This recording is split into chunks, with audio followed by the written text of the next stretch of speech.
a bookcase falling on her, which is pretty goofy.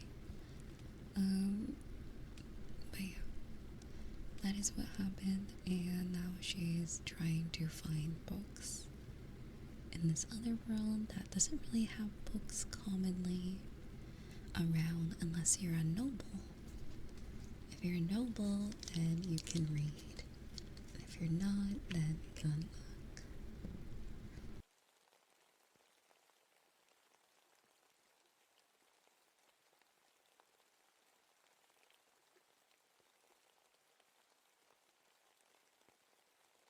Did you just say, call me Tony the Tiger because I'm doing great?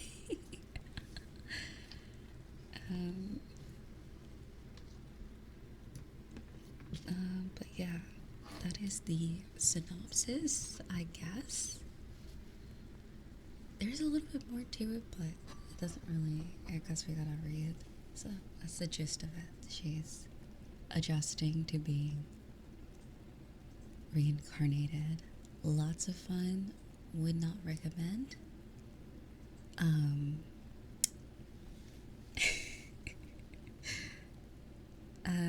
Okay. So on the chapter exploring the city.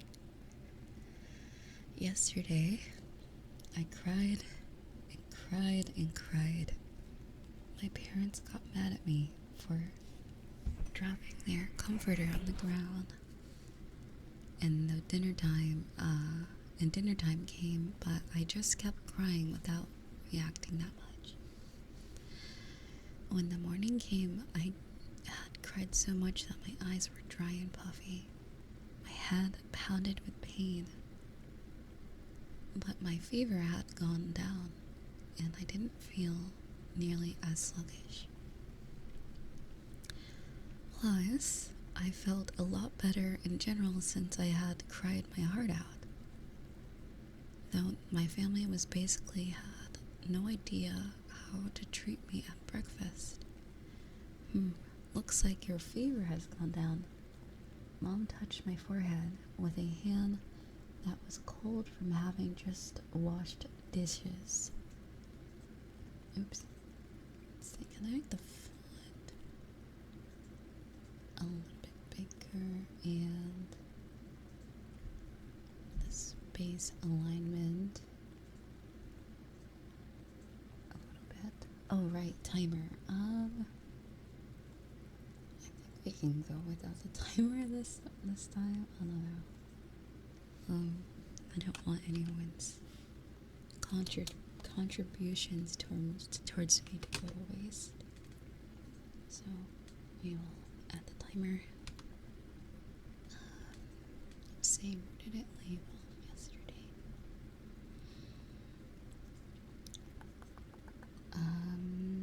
Let's see.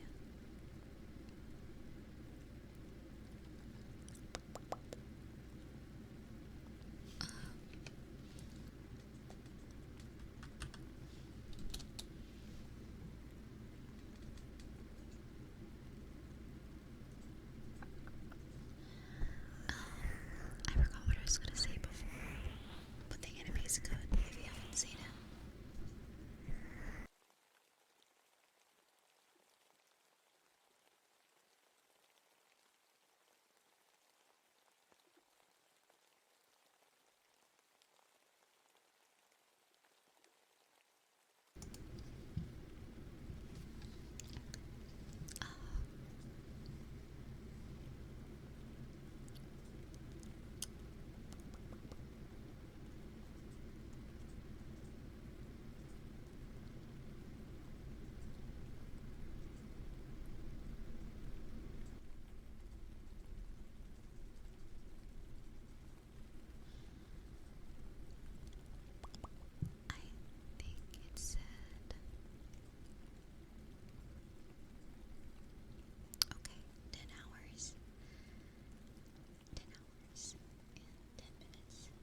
thank you so much for 2 months.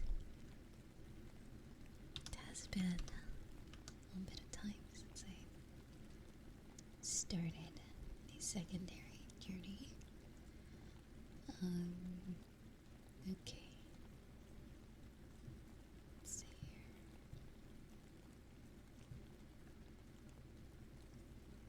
And I'll add time from that sub. That's 4 minutes.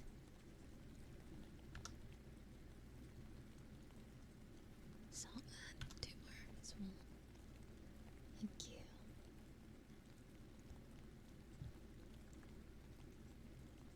Now we have 2 timers.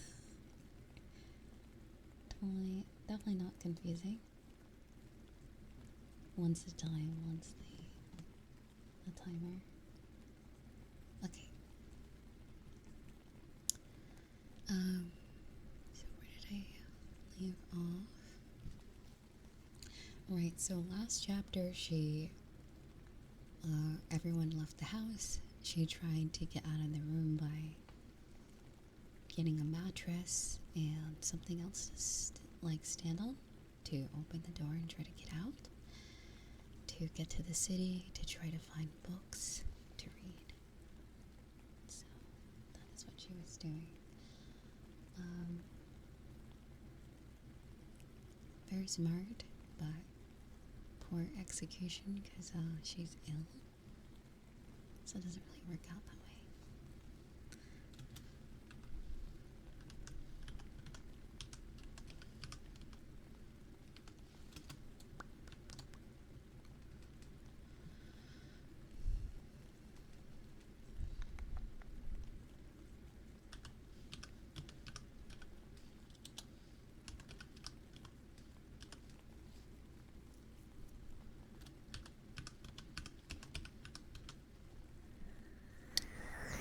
So, there we are. So she left off with Mom touched my forehead with a hand that was cold from having just washed dishes. She also lightly pressed it against my swollen eyes. The cold felt so good. If you're feeling better, mine, would you like to go to the market with me? One's being held today. Wait. Didn't she say something about this being the busiest time of the year at her dying job? And that she'd go to work even while I was sick with a fever. And dying job as in dying, dyes, colors, probably clothing, I'm assuming. Let's see.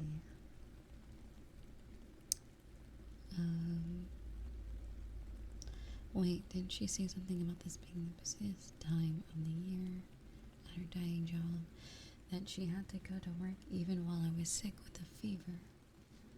Mom, seeing my confusion, lowered her eyes sadly.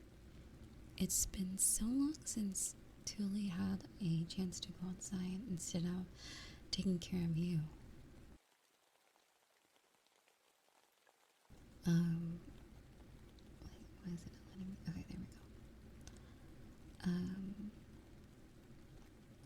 She was so worried yesterday when you wouldn't stop crying. The only thing we could think of was that you got lonely on your own, so I made the effort to convince my coworkers to cover for me today. Upon hearing that, I gasped. I can't believe I actually cried all day with people watching. I want to dig a hole and jump inside of it. Hello, Rob.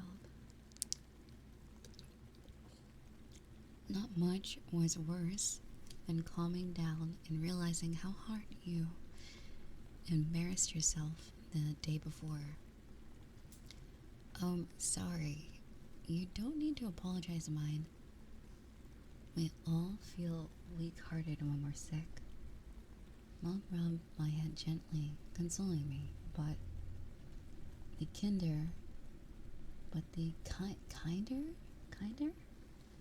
The kinder she was, the more guilty I felt. I'm really, really sorry. I cried exclusively out of despair over the lack of books, and I didn't feel lonely without you all. Tulia was worried about me, but I just cared about her leaving so I can look for books. I'm so sorry. Tulia's going to the forest with someone else, but you're still looking too weak for that. Want to go shopping with Mommy? Uh-huh. Oh my, I wonder where that enthusiasm came from. Mom smiled happily, thinking that I was excited to be spending time with her, and I responded with a bright smile of my own. Haha, I knew you would be excited for this. Turns out she's only excited about finding books. I mean, technically these aren't her family, so I won't put it against her.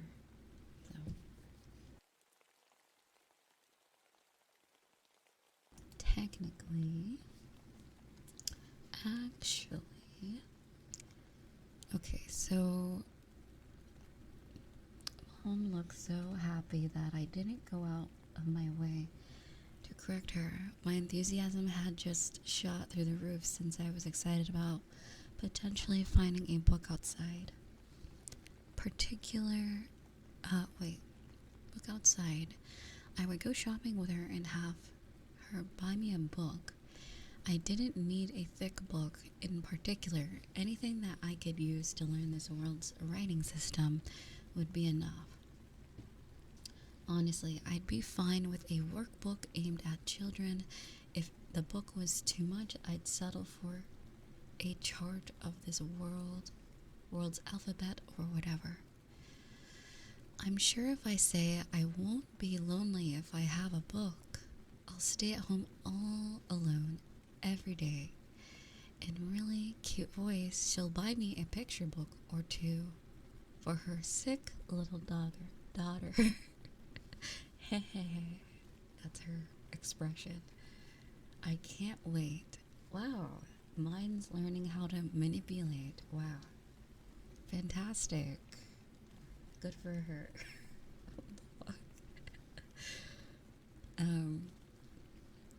A lot of these sentences are in like italics, so it's in her mind. She's not actually saying it out loud to her mom, like, oh, you would buy books for your sick daughter, right?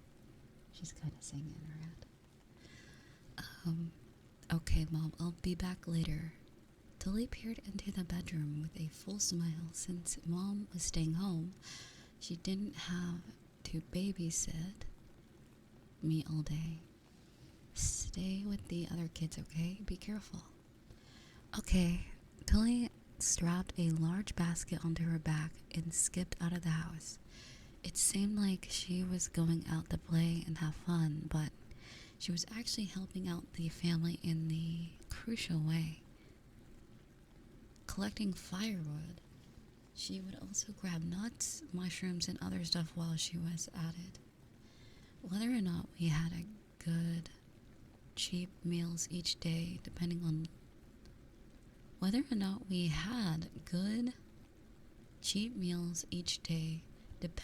largely on Tuli. Do your best, Tuli. My lunch is counting on you. This poverty-stricken world didn't have many schools, or any schools. So children largely helped around the house or had jobs, or at least schools never came up in mine's memories. Once kids got a little older than Tuli, they began working as apprentices. If given the chance, I would prefer to work as an apprentice, librarian, or apprentice books saleswoman, working going to the market would provide the perfect opportunity to gather information on this kind of thing. I'd find the nearest bookstore, befriend the owner, and become an apprentice there. Okay, mine. Let's go shopping. It was the first time I was leaving home since becoming mine, and my first time wearing anything other than pajamas. My outfit was made from worn out hand-me-downs from Thule and had to put on several layers of thick clothing. I was so bundled up it was kind of hard to walk, but nonetheless, I took Mom's hand and took my first step outside of our home. So cold, so narrow, so stinky. Okay. Perhaps due to this being a stone building, it felt like a cold air was flowing from the walls themselves, and not even with several layers of clothing could stop me from feeling a chill. I really would like to have a fleece jacket or some hand warmers, not to mention a mask to block the smell and help stave off the cold. Mind, be careful not to fall. Right outside our home was a staircase leading down the building. My body was the size of a 3-year-old toddler's, which step was so largely they filled me with terror. My body was the size of a 3-year-old toddler, and each step was so large they filled me with terror. Okay, that makes more sense. Okay. As my mom pulled me forward, I practically jumped down each wooden step one by one, listening to them creak as I spiraled down to the bottom of the building. Also, thank you for the follows. Welcome. For some reason, only the steps from the second floor down were made out of pretty stone. Only the steps from the second floor downward were made out of pretty stone. We all live in the same building. Why do they get special treatment? I pursed my lips, pouting as we finally reached the bottom in the outside. If my counting was accurate, we were in the apartment on the 5th floor out of 7. To be honest, for someone as weak and small and sickly as me, just getting out of the house was enough to be exhausting. Now I knew why almost all of my memories took place inside. Even now I was out of breath. By the time I got outside, it seemed likely that I would just pass out before we reached our destination. Mom, it's hard to breathe. Wait a second. But all we've done is leave the house. Are you okay? I just need a little bit of a break. As I steadied my breath, I reminded myself that I need to shape up. If I wanted to reach the bookstore, I looked around to get a grasp of my surroundings. A short distance away from our housing complex was a small plaza with a well in the middle. Only the ground around the well was paved with stone, and I could see several older women talking while washing their clothes. That was definitely the well Thule used to wash dishes and get our daily water. I'll carry you on my back, mine. Mom who must have thought our shopping would never get done if she waited for me, somewhat forcefully plopping me onto her back and started walking away.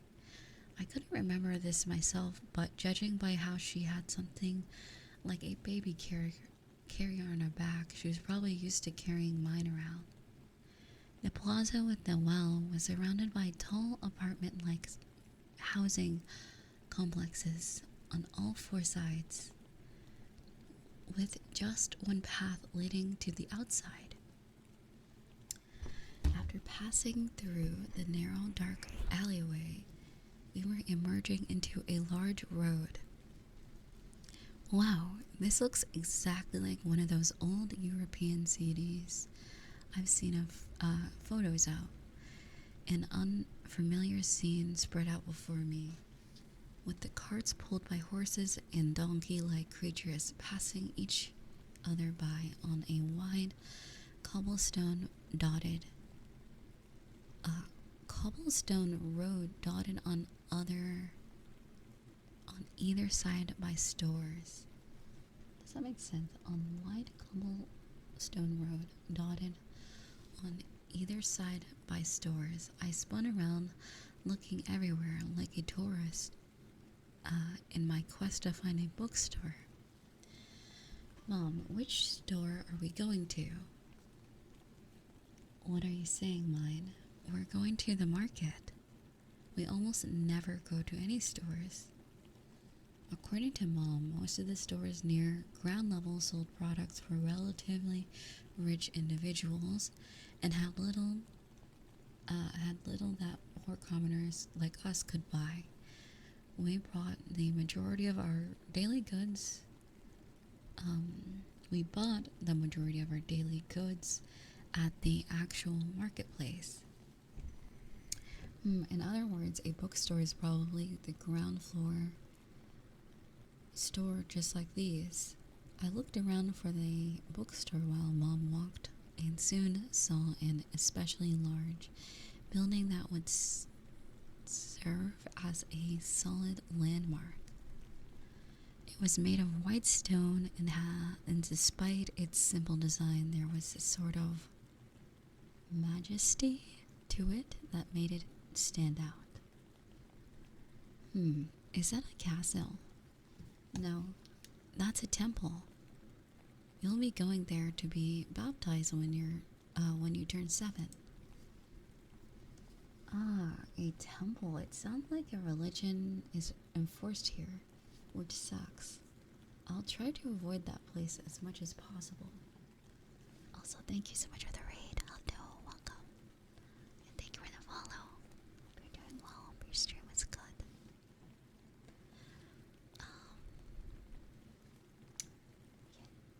Also, Cookie, could you get that much shout out? Thank you, if you're still around.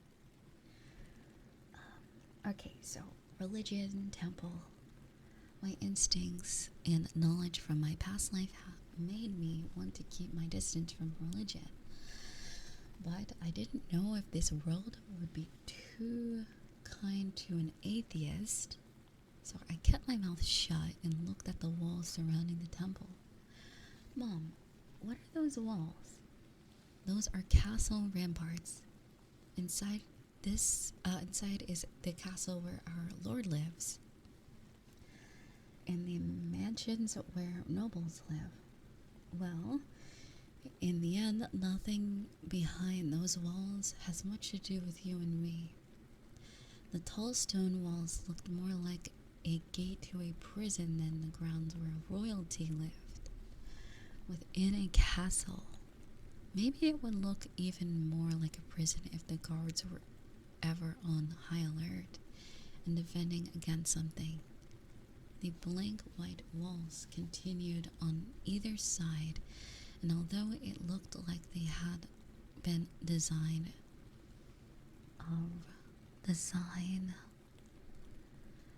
with imposing dignity in the minds without any artistic flourishes, they didn't quite feel like a brutish walls of a fortress.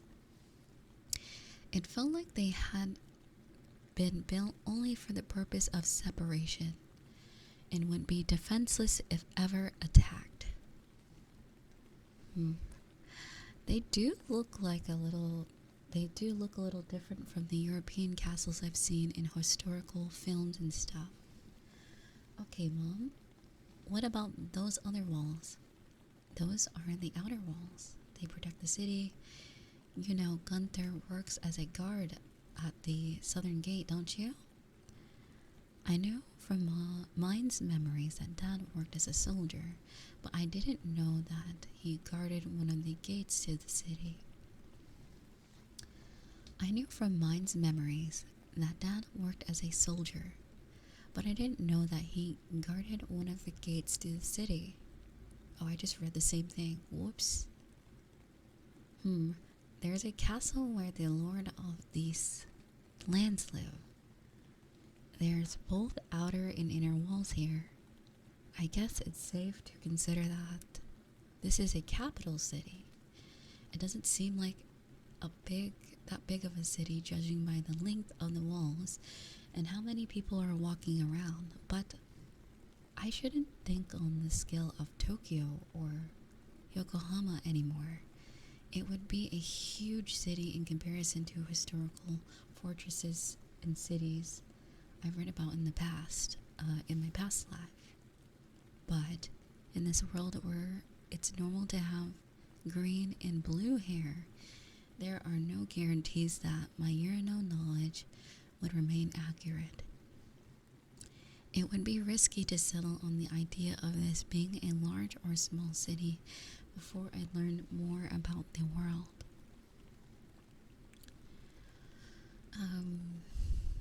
The size of the city will change what kind of bookstores I'll have, but I don't understand what makes a big city here. Is this a big city? Is it small? Tell me, someone. Mine, we need to hurry to the market. Everything's good will get snapped up before we get there. I looked around desperately in search of a bookstore on our way to the market. But most of the stores on the other side of us just had simple drawings on their signboards. Hello, welcome. Thank you for the follow. How's it going? The signs were either wooden with the art painted on, or metal with the art engraved onto them. But either way, I didn't see anything resembling letters. That was good for someone like me who couldn't read the letters. I don't think I've seen a single letter in this whole city. Is this illiteracy rate that low? Or is the literacy rate that low, or does writing itself not exist in this world? The very idea made my blood turn cold. I hadn't even considered the possibility of a world without letters. That would be strange, I'm not gonna lie. But it seems like only nobles can read. Hello. It's been a very boring day, and I thought of someone who made a good ASMR, so I came here. Oh, thank you for joining me. But yeah, where was I? And also hello, Kashi, how are you? Welcome. Hopefully you enjoy this story. Sorry for all my errors. I am not the world's best reader, unfortunately. But practice makes perfect, so we will continue. I should probably drink water often as well. I feel like my throat gets really dry.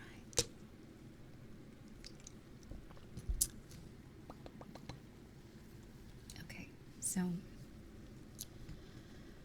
it seems like there's not really much writing, is what mine's saying. The literacy rate, meaning reading or writing, I guess for like common folk, is very low in this world. Without letters, books couldn't exist in the first place. We reached the market while I was still stunned. I lifted up my head at the... I don't know how to say that word. Cacophony? What does that mean?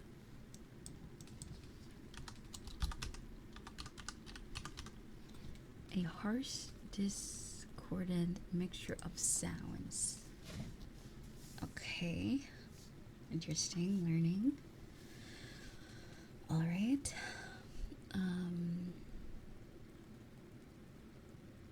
I lifted up my head at the cacophony of noises and saw a lively bunch of stands lining up next to each other with plenty of people passing through. It looked so much like a Japanese cultural festival that I felt a little nostalgic. I subconsciously smiled, and after peering into the nearby fruit stall, I saw something that shocked me to the point of smacking my mom's shoulder. Mom, look! What's that board?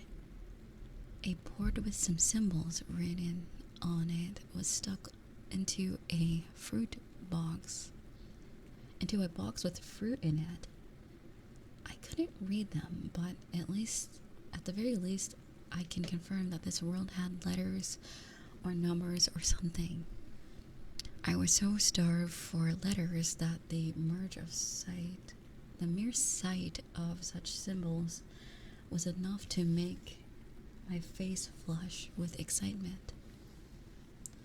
Oh, that's the price. That's the price. It tells us how much we need to pay. Whoops. Hey, Mom, what does it say?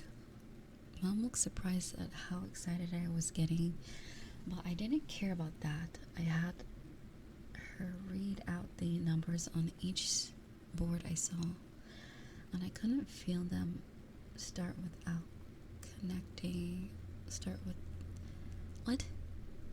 I had her read out the numbers on each board I saw, and I could feel them start to connect with the letters I had already knew. Okay, that makes more sense. Alright.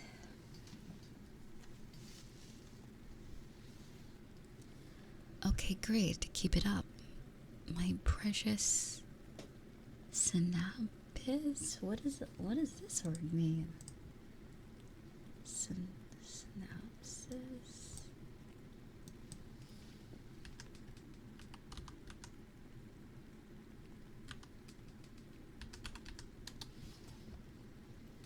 A junction between two nerve cells consisting of a minute gap across which impulses pass by diffusion of a neurotransmitter.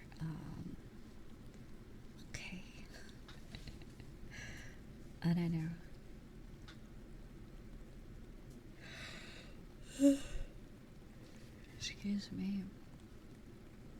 Okay, so it says 30 lions. After Mom had read out the several numbers to me, I tried reading some of the numbers on my own while gauging her reaction. I must have been right, given how she turned her head around to look at me while blinking rapidly. I'm really surprised you learned them that fast, mine.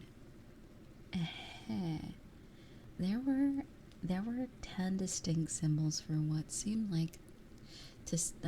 to be numbers, so I assumed operating with the base 10 math would be fine. I'm really glad they don't use base 2 or base 60. I would be able to do math with no problem if I can just memorize all the symbols. Welcome. No nuts. Hope you've been well. Hello, Rage. How's it going? Is it possible you can give a shout out to the last raider? I don't think they got a shout out. I hope you've been well. Let's see. Oh wait, I'm going down the child prodigy path here. At the age 10, I'll be God's gift for mankind, and at age 15, I'll be a genius, but once I hit 20, I'll just be a normal person. Oh well. Is that how that goes? If you learn fast. Okay, we're getting meat next. Also, the next chapter is called Books Unattainable. We need to buy lots of it and then salt or smoke it to make it last. after buying some vegetables and fruits, Mom headed deeper into the market. The stands selling meat were apparently closer to the outer walls. Why are we buying lots of it? Oh, hello. Hi Mizu, how you been? Thank you so much for the resub. Thank you for 2 months. Hope you've been well.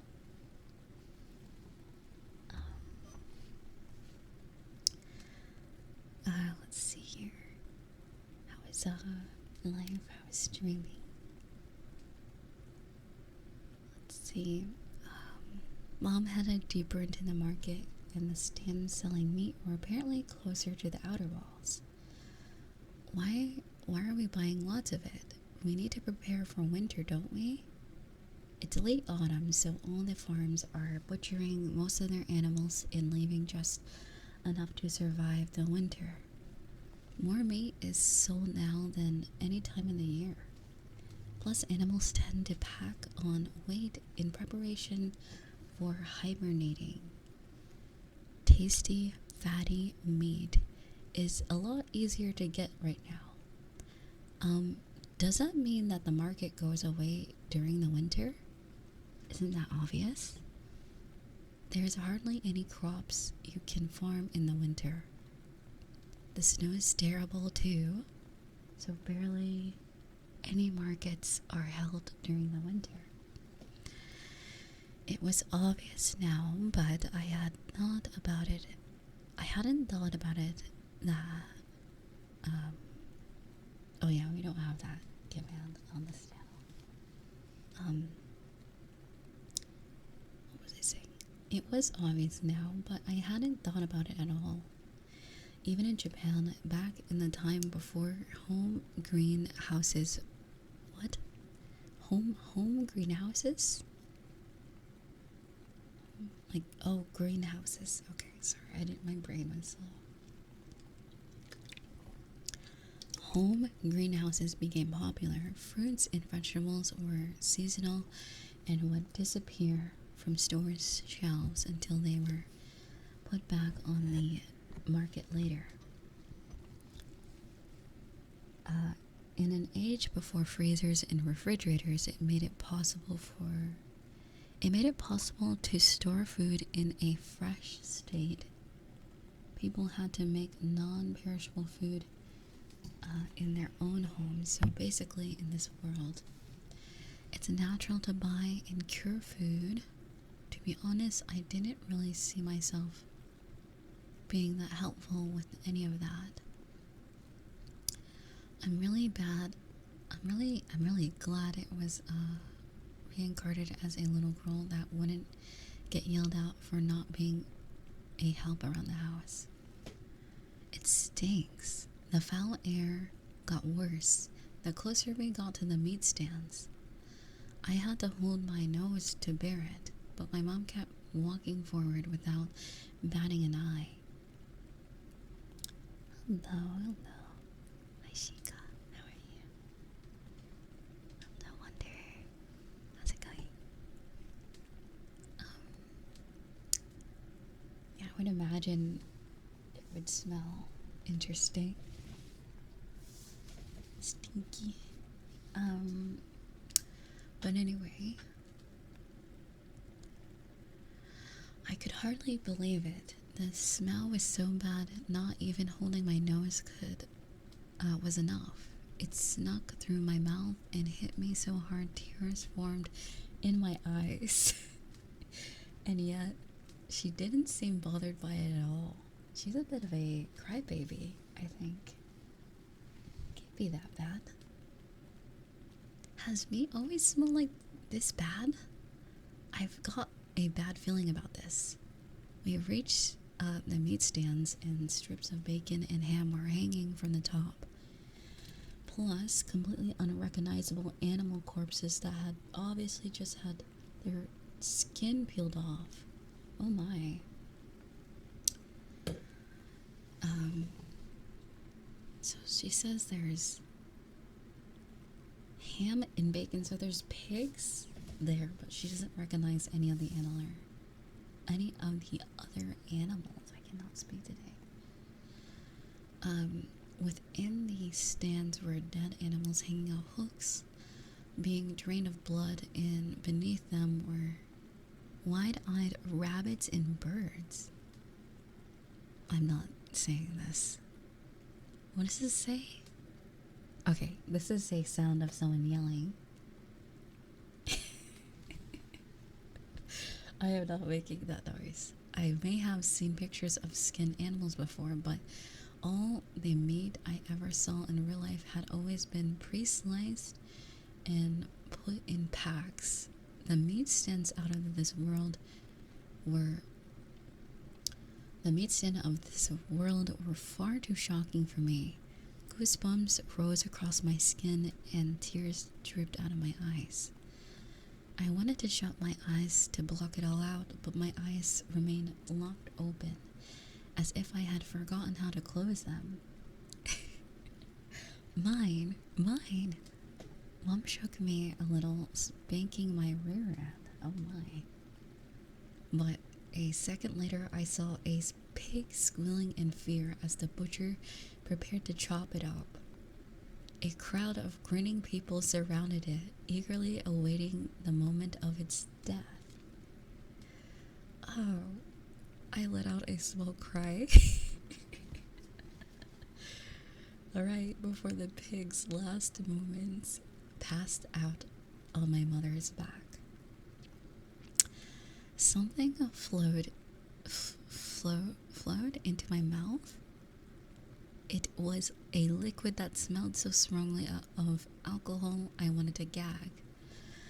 I didn't want to drink it, and the unexpected liquid went into my windpipe. Coughing hard, I shot up while blinking rapidly.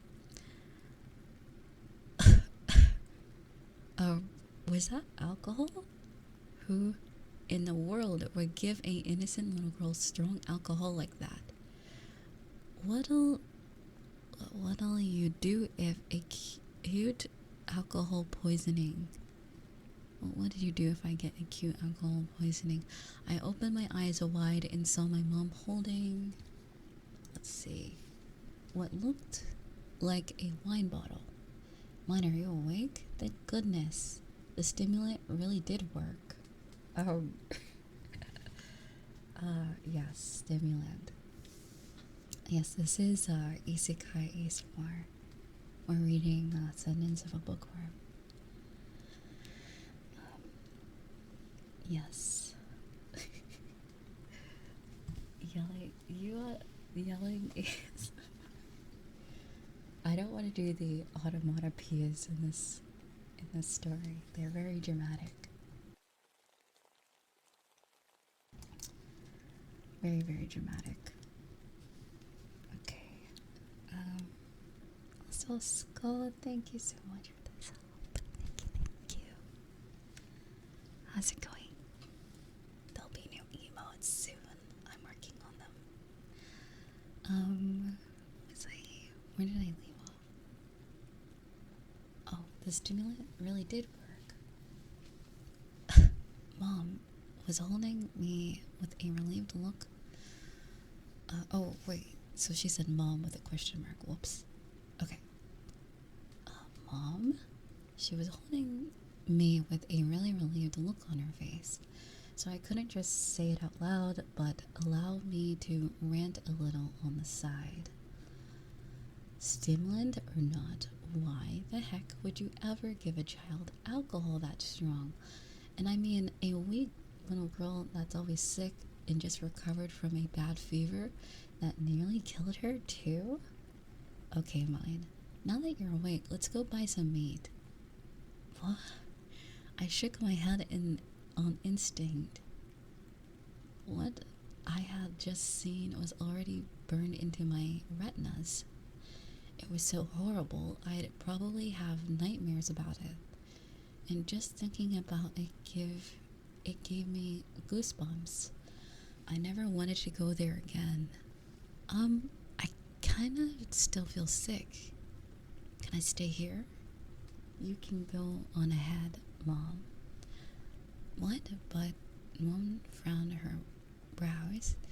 I looked around and decided to ask the older lady managing the stand behind us for help. I needed somewhere to stay before Mom dragged me away. Hold on, let me zoom in a little bit more.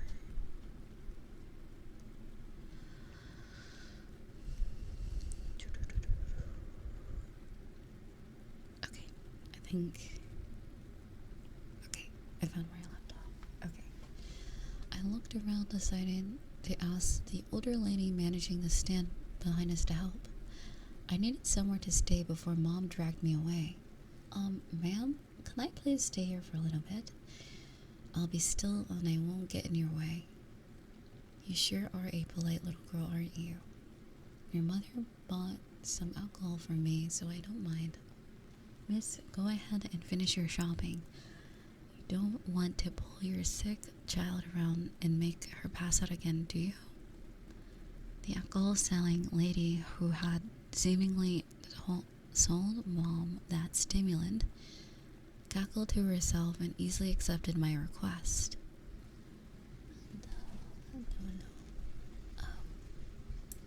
Let's see. The middle-aged man running what looked like a pawn stand nearby looked at me sympathetically and gestured me over. You can come stay behind my stand. Nobody will kidnap you back here. That doesn't sound suspicious at all.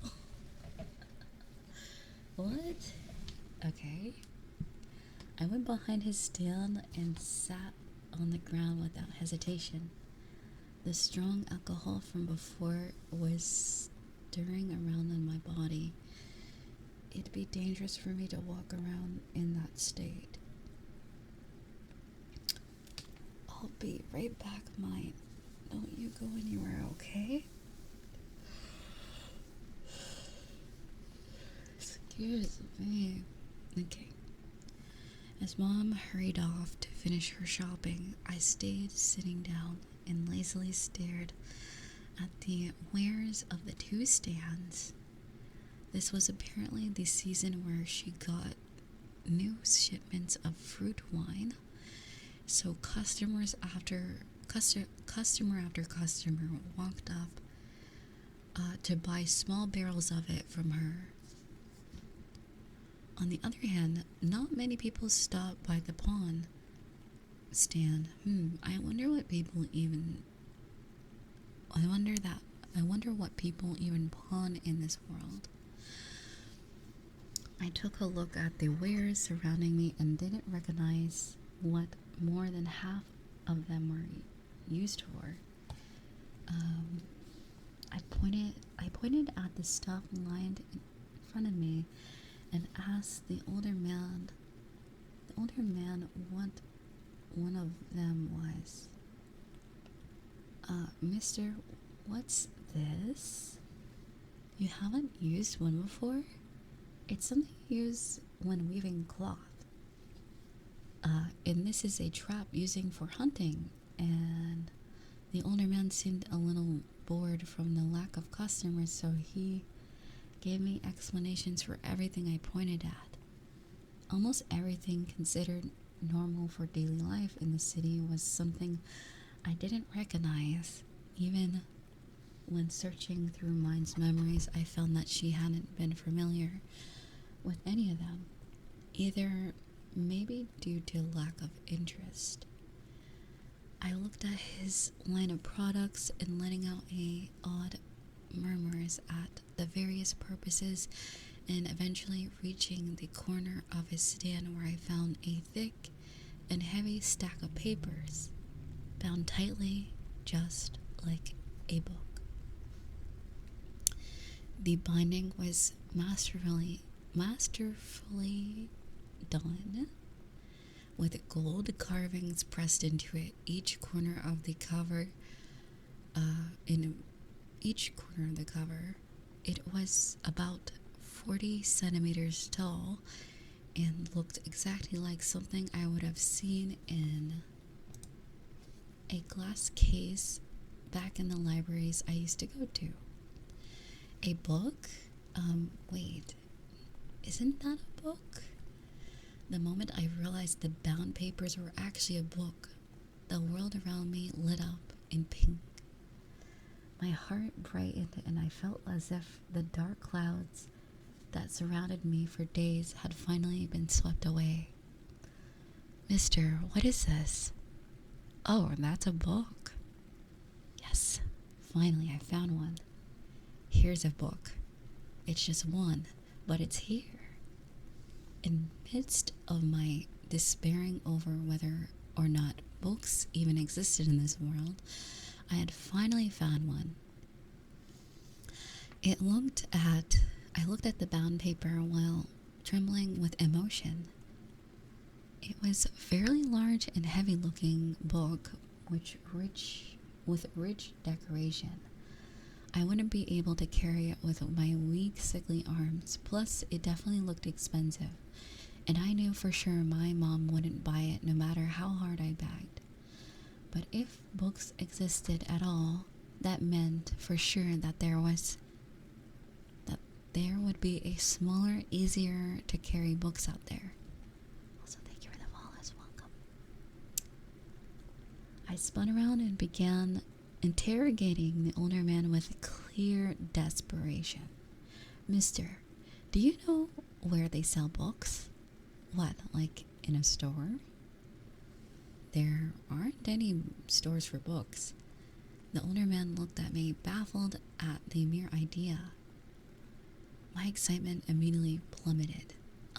Why are there books but not stores that sell them? You have to copy each book by hand to get one. They're so expensive, there's no market for them.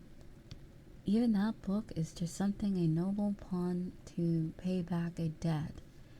It's not for sale. It's looking like he wouldn't be paying me back in time, and although I'll start selling it soon, only nobles will be interested, I'll bet. Friggin' nobles. And yes, it did say friggin' nobles. This means I could have read books too if I was reborn as a noble, right?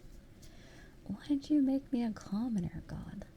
I felt a slight murderous rage towards nobles. They were unfairly blessed to live surrounded by books from birth. Is this your time seeing a book? Is this your first time seeing a book, little girl? I nodded over and over without looking away from the book. It was the first time I was seeing a book in this world anyway. It was the first time I was seeing this book in this world anyway. And since only nobles deal with books, plus the lack of bookstores, and this might have end up being the last time too. Which means, Mister, I have a request. I clenched my fist tightly, and after standing up straight, I immediately knelt onto the ground. What's all of this? What's this all of a sudden? The older man opened his eyes wide in surprise as I groveled on my hands and knees before him. It was just basic stuff that you need to show your sincerity when making a request. And the ultimate form of sincerity was pitiful groveling. With my head held low, I told him my true feelings. I know that I couldn't afford this book, but please, at least let me touch it. I want to rub my cheeks against it. Okay, sorry. I want to sniff the book and inhale the sense of its ink before it's taken away from me. Despite my passionate request, the only thing that followed was painful silence. He wasn't replying to me. I timidly rose my head a bit by bit, and saw that for some reason the old man had been shocked and disgust look on his face. as if he was looking at a unbelievable pervert up close. She just loves books. I mean, that's pretty normal, right? It kind of feels like my sincerity didn't get across to him. I don't know what's gotten into you, but I get the feeling I shouldn't let you touch that book. No way! I tried to ask him again, but before I could, my time limit ran out. Mine, I'm back, let's go. I nearly cried after hearing Mom's voice. There was a book so close, but I hadn't read it. I hadn't touched it, and I hadn't even smelled its scent. What's wrong with mine? Did you do something? Did he do something to you? No, he didn't. I hurried and shook my head after Mom suddenly glared at the older man. If I didn't clear the misunderstanding up fast, I would be bringing trouble to the nice man who had sheltered me from the butcher and taught me about books. My head feels weird. Mom, what did you make me drink? I felt weird since waking up. The stimulant may have been a bit too much for you. I'll be fine. You'll be fine if you drink some water and rest when we get home. Mom nodded to herself, but didn't seem to regret making the decision of making her child drink alcohol. She took my hand and pulled to get me walking home. Took my hand and pulled to, yeah, okay, I read that right. Whoops.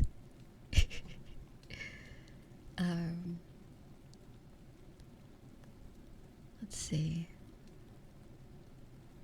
Also, I hope you're doing well, Emiliano and Storm and Angelo. Hello. Where was I? She took my hand and pulled to get me walking home. I trolled around to the two stand owners and smiled brightly. Thank you for letting me stay here. I'd be bad for my mental health if I didn't thank them. What? It'd be bad for my mental health if I didn't thank them. According to Mind's memories, it wasn't customary to bow in this world, so I just settled for smiling and waving. Smiles were important in making human interactions successful. They saw me off with smiles on their faces too, so it must have worked. Mind, do you still feel bad? We talked a little on our way home, me on Mom's back again. I looked again along the way, but there really weren't any bookstores. I had thought that I would beg for a child's picture book and slowly learn letters, but the day ended up without me getting anything. All I learned was that there weren't any bookstores. I now lived in a city with a castle and magnificent stone gates, but didn't have a single bookstore. Since that man had the books weren't really for selling, it was possible that this city wasn't special. Maybe there were no bookstores in this whole world. This is awful. I loved books so much. I could go days without eating as long as I could read. And now you're telling me to live a life without books, God. That's just cruel. Even if I had told my parents I wanted to become a noble in order to read books, they'd just treat me like a cute child with big silly dreams. I couldn't tell them I didn't want to be born in this family, but at the very least, I would have liked to be born in a family with enough wealth to fish through a fallen noble's belongings and maybe get a book that way. My family's circumstances are so awful that I'd already been beaten down by them. I know I won't get a book no matter how hard I cry or how many tantrums I throw. With no bookstores, I have no way of getting books. And what do I do if I can't get them? Well, what choice do I have but to make them myself? When the going gets tough, the tough gets going. I'll get books no matter what. I won't let life beat me. Interesting. So she's on a mission to make books. Books is her goal. And, you know, there is always the anime. Oh no, do I have to pay now? Right, the preview chapter is over. I have to buy it now. Okay.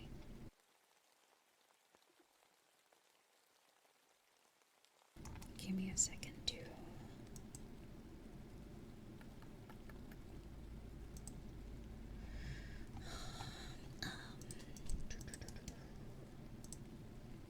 what's an interesting first part? It was the setup for her to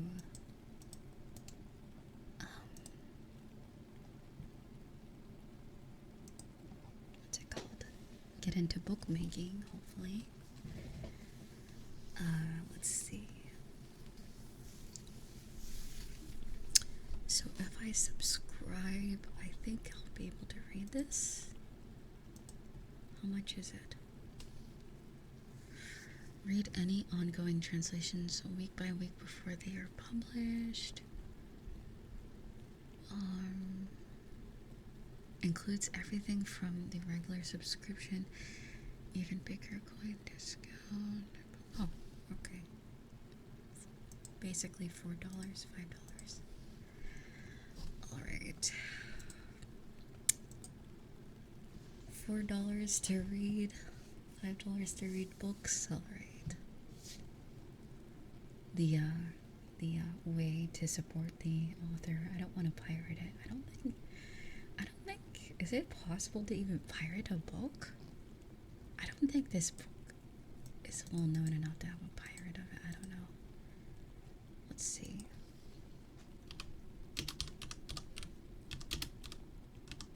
I'm not looking up a pirate. I'm looking up a code to get a discount. No worries. I don't really want to. I don't want to steal a book virtually. This coupon code has expired. Okay. Let's see. Let's see if this code works.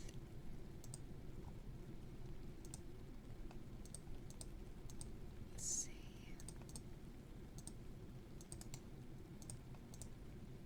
Okay, code not found.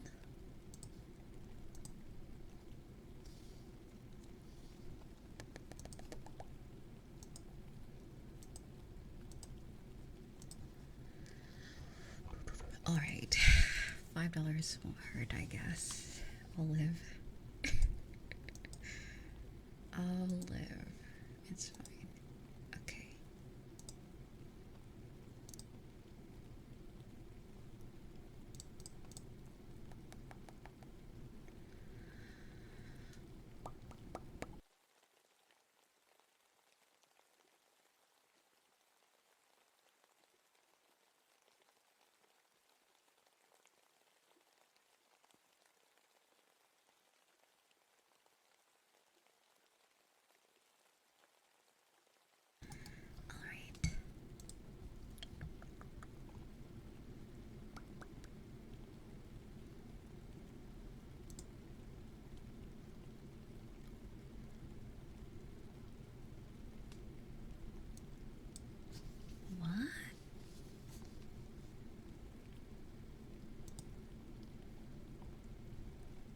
I don't get it.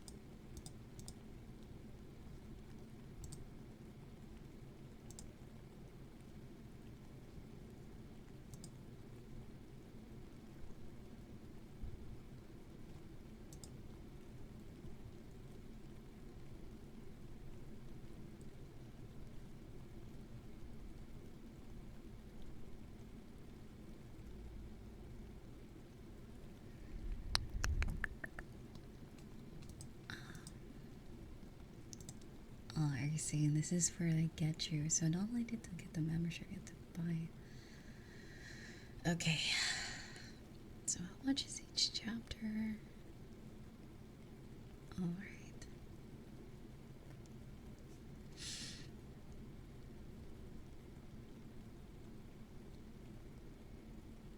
Alright. That is all I'm willing to spend on books. Let's see.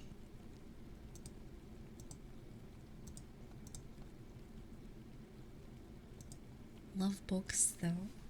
Books are cool. 1 second.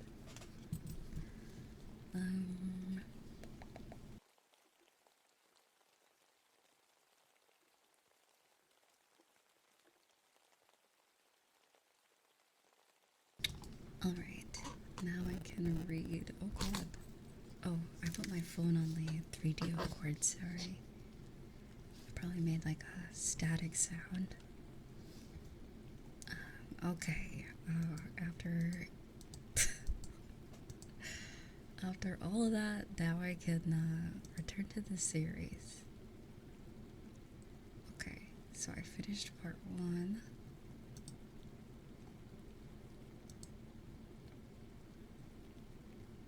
Okay, so part 2. Okay. Oh, that's actually not bad. So I have a time limit on how fast or how long I can keep the chapter. So I don't have to spend. That's a lot to buy a book though, but at least I can rent it. So anyway, let's see.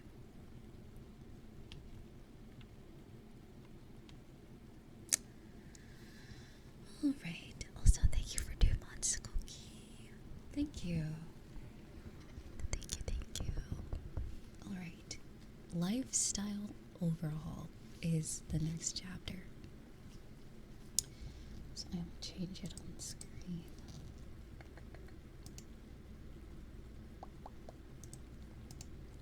We are on part 2. Also, alright. If there aren't any books, I'll just have to make them myself. My mood brightened with optimism after I came to that conclusion, but unfortunately there was no paper in my home. I had confirmed that while searching for books in short, I had to go buy paper, but I didn't know where it was sold. And once again, there are unfortunately no convenience stores, department stores, or supermarkets, or office supply stores in this city. So, where might paper be sold? Once, the older man back at the pawn stand said that each book had to be copied by hand. It was possible that books with blank paper inside were sold somewhere, but where might that be? Maybe there was a store that only sold paper. If I were in Japan, I could bind sheets of loose leaf paper, write in notebooks, staple together copy paper, or do any number of things to quickly make my own makeshift books, but things were not so easy in this world. There was simply no paper at all in my home, so to make books, I first had to begin a search for paper. We arrived home from the market as those thoughts spun through my mind. I coincidentally wait, hold on. Let me zoom in.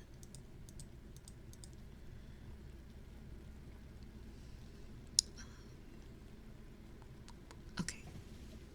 We arrived home from the market as those thoughts spun through my mind, and coincidentally, Tully had just gotten back from the forest apparently. She had gone to get firewood, nuts, mushrooms, and various herbs to use for seasoning the meat. Hey, Tuli, what you get? Let me see, let me see. I peered into the basket containing Tuli's spoils and soon found one of the things I was looking for. She had gotten several of the avocado-like fruits I had found searching the house earlier.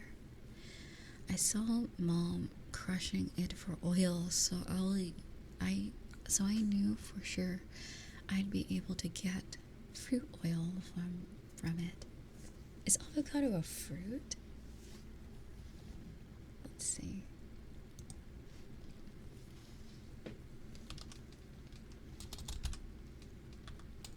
I thought it was a vegetable.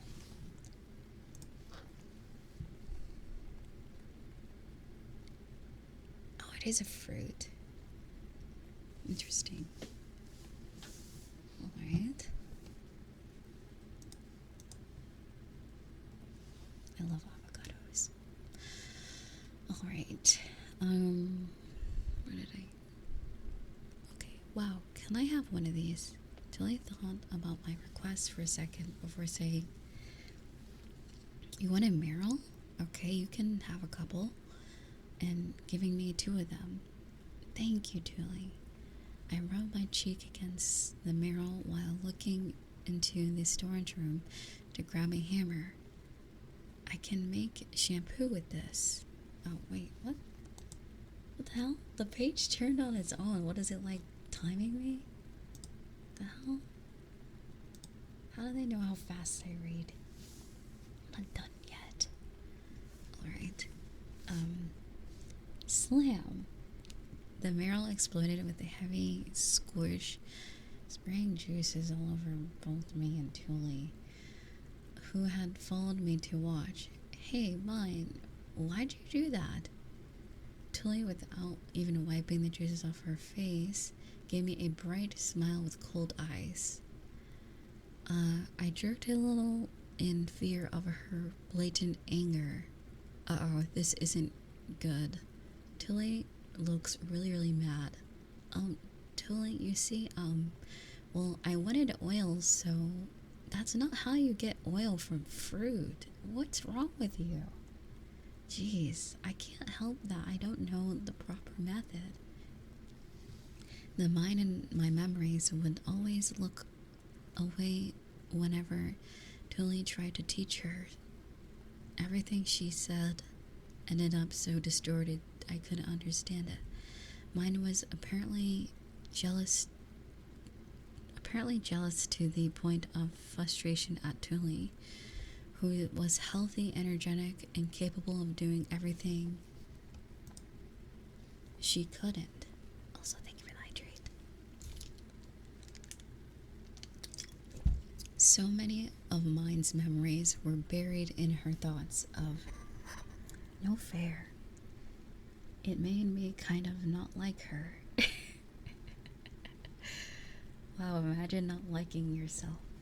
Couldn't be me. Could not relate. Oh boy. Anyway. Oh yeah, drink something. Drink something. If I'm gonna hydrate, you guys hydrate.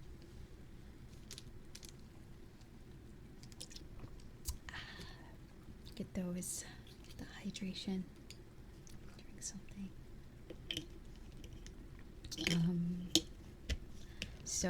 So far, basically, it seems that mine was jealous of her sister because she's more capable,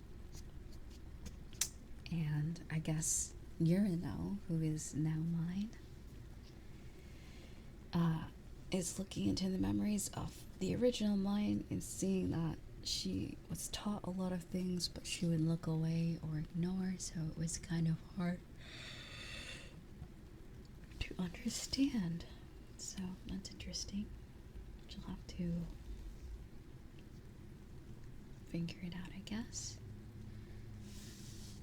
Alright. So many of mine's memories were buried in her thoughts of no fear.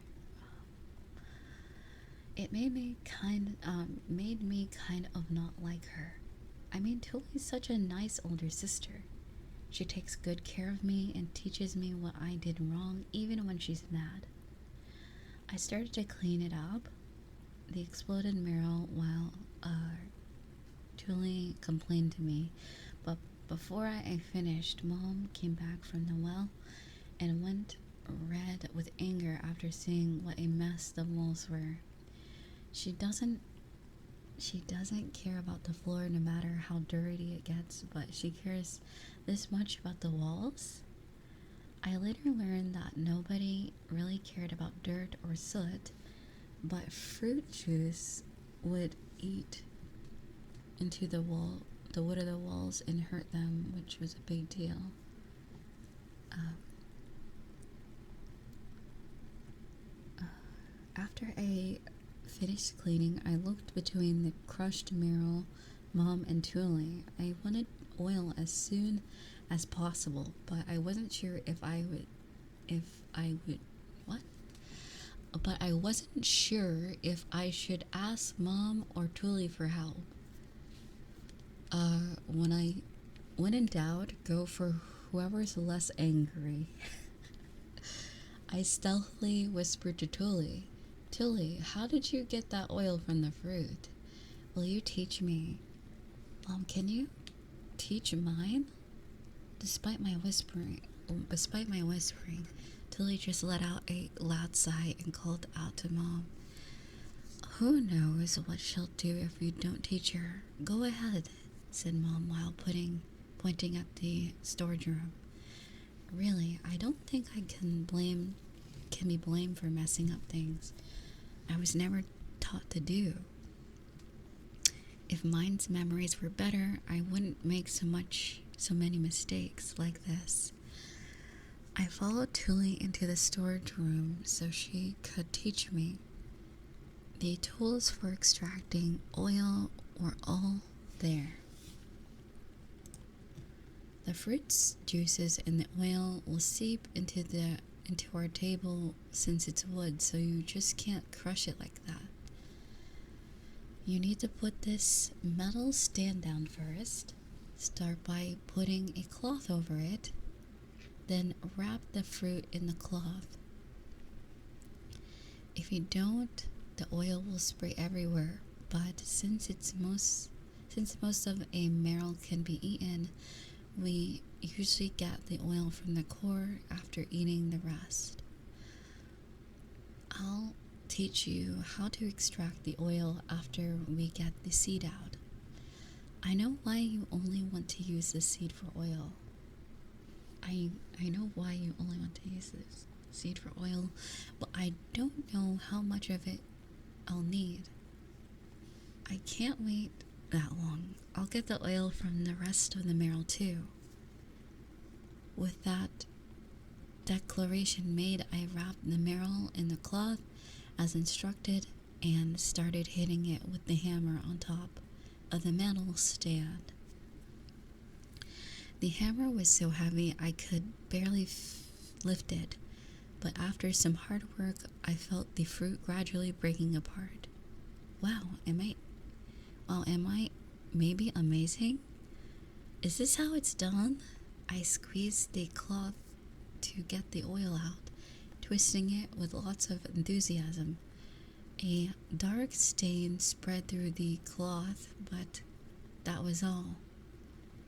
A single drop of oil dripped through, but there seemed to be exactly no chance of me getting as much oil as I needed. Fine, that's not good enough. Your aim is bad. You're not hitting it hard, and your swinging posture is wrong. You crushed the fruit, but the seed is definitely not broken at all. Oh, Tuli, I did my best, but it just wasn't enough. I looked at Tuli for help, and she took the hammer from me and started sighing in exasperation. She tightened her grip around it and lifted it up high.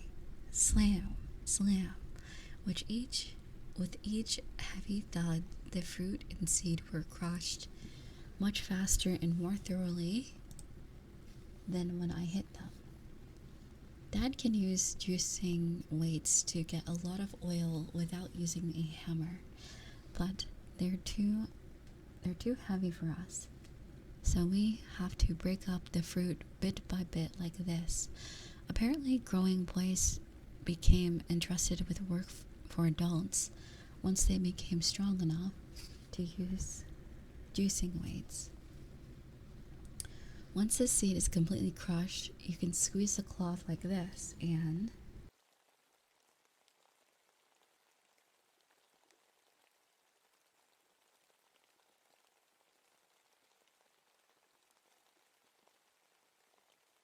also welcome. Hello, hello. Hey Burrito, hello Andrew. How are you? Let's see. Once the seed is completely crushed, you can squeeze the cloth like this.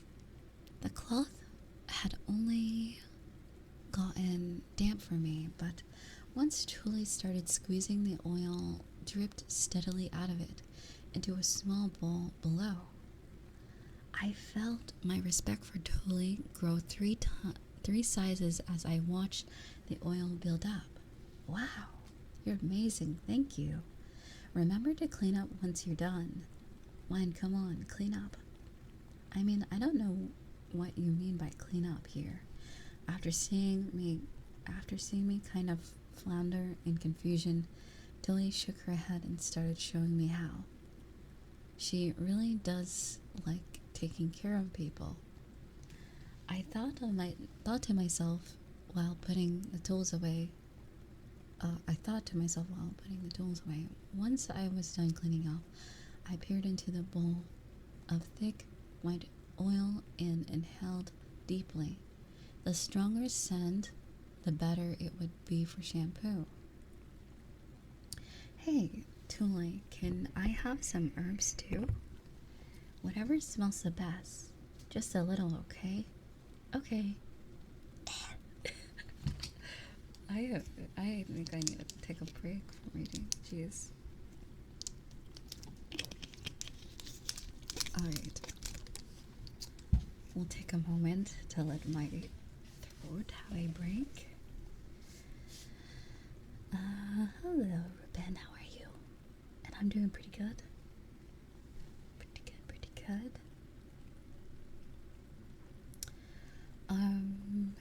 Let's see here. Alright. Just a little, okay? Okay.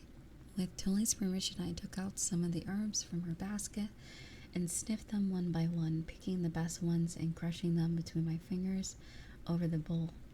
If I could get their scent into the oil, the shampoo would probably end up smelling great. Once the smell carries over, add a little salt.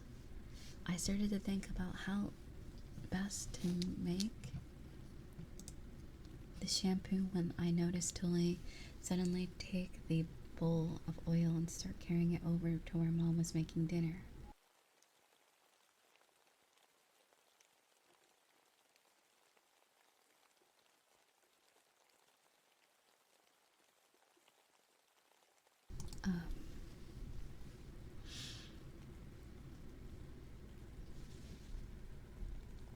What was I saying?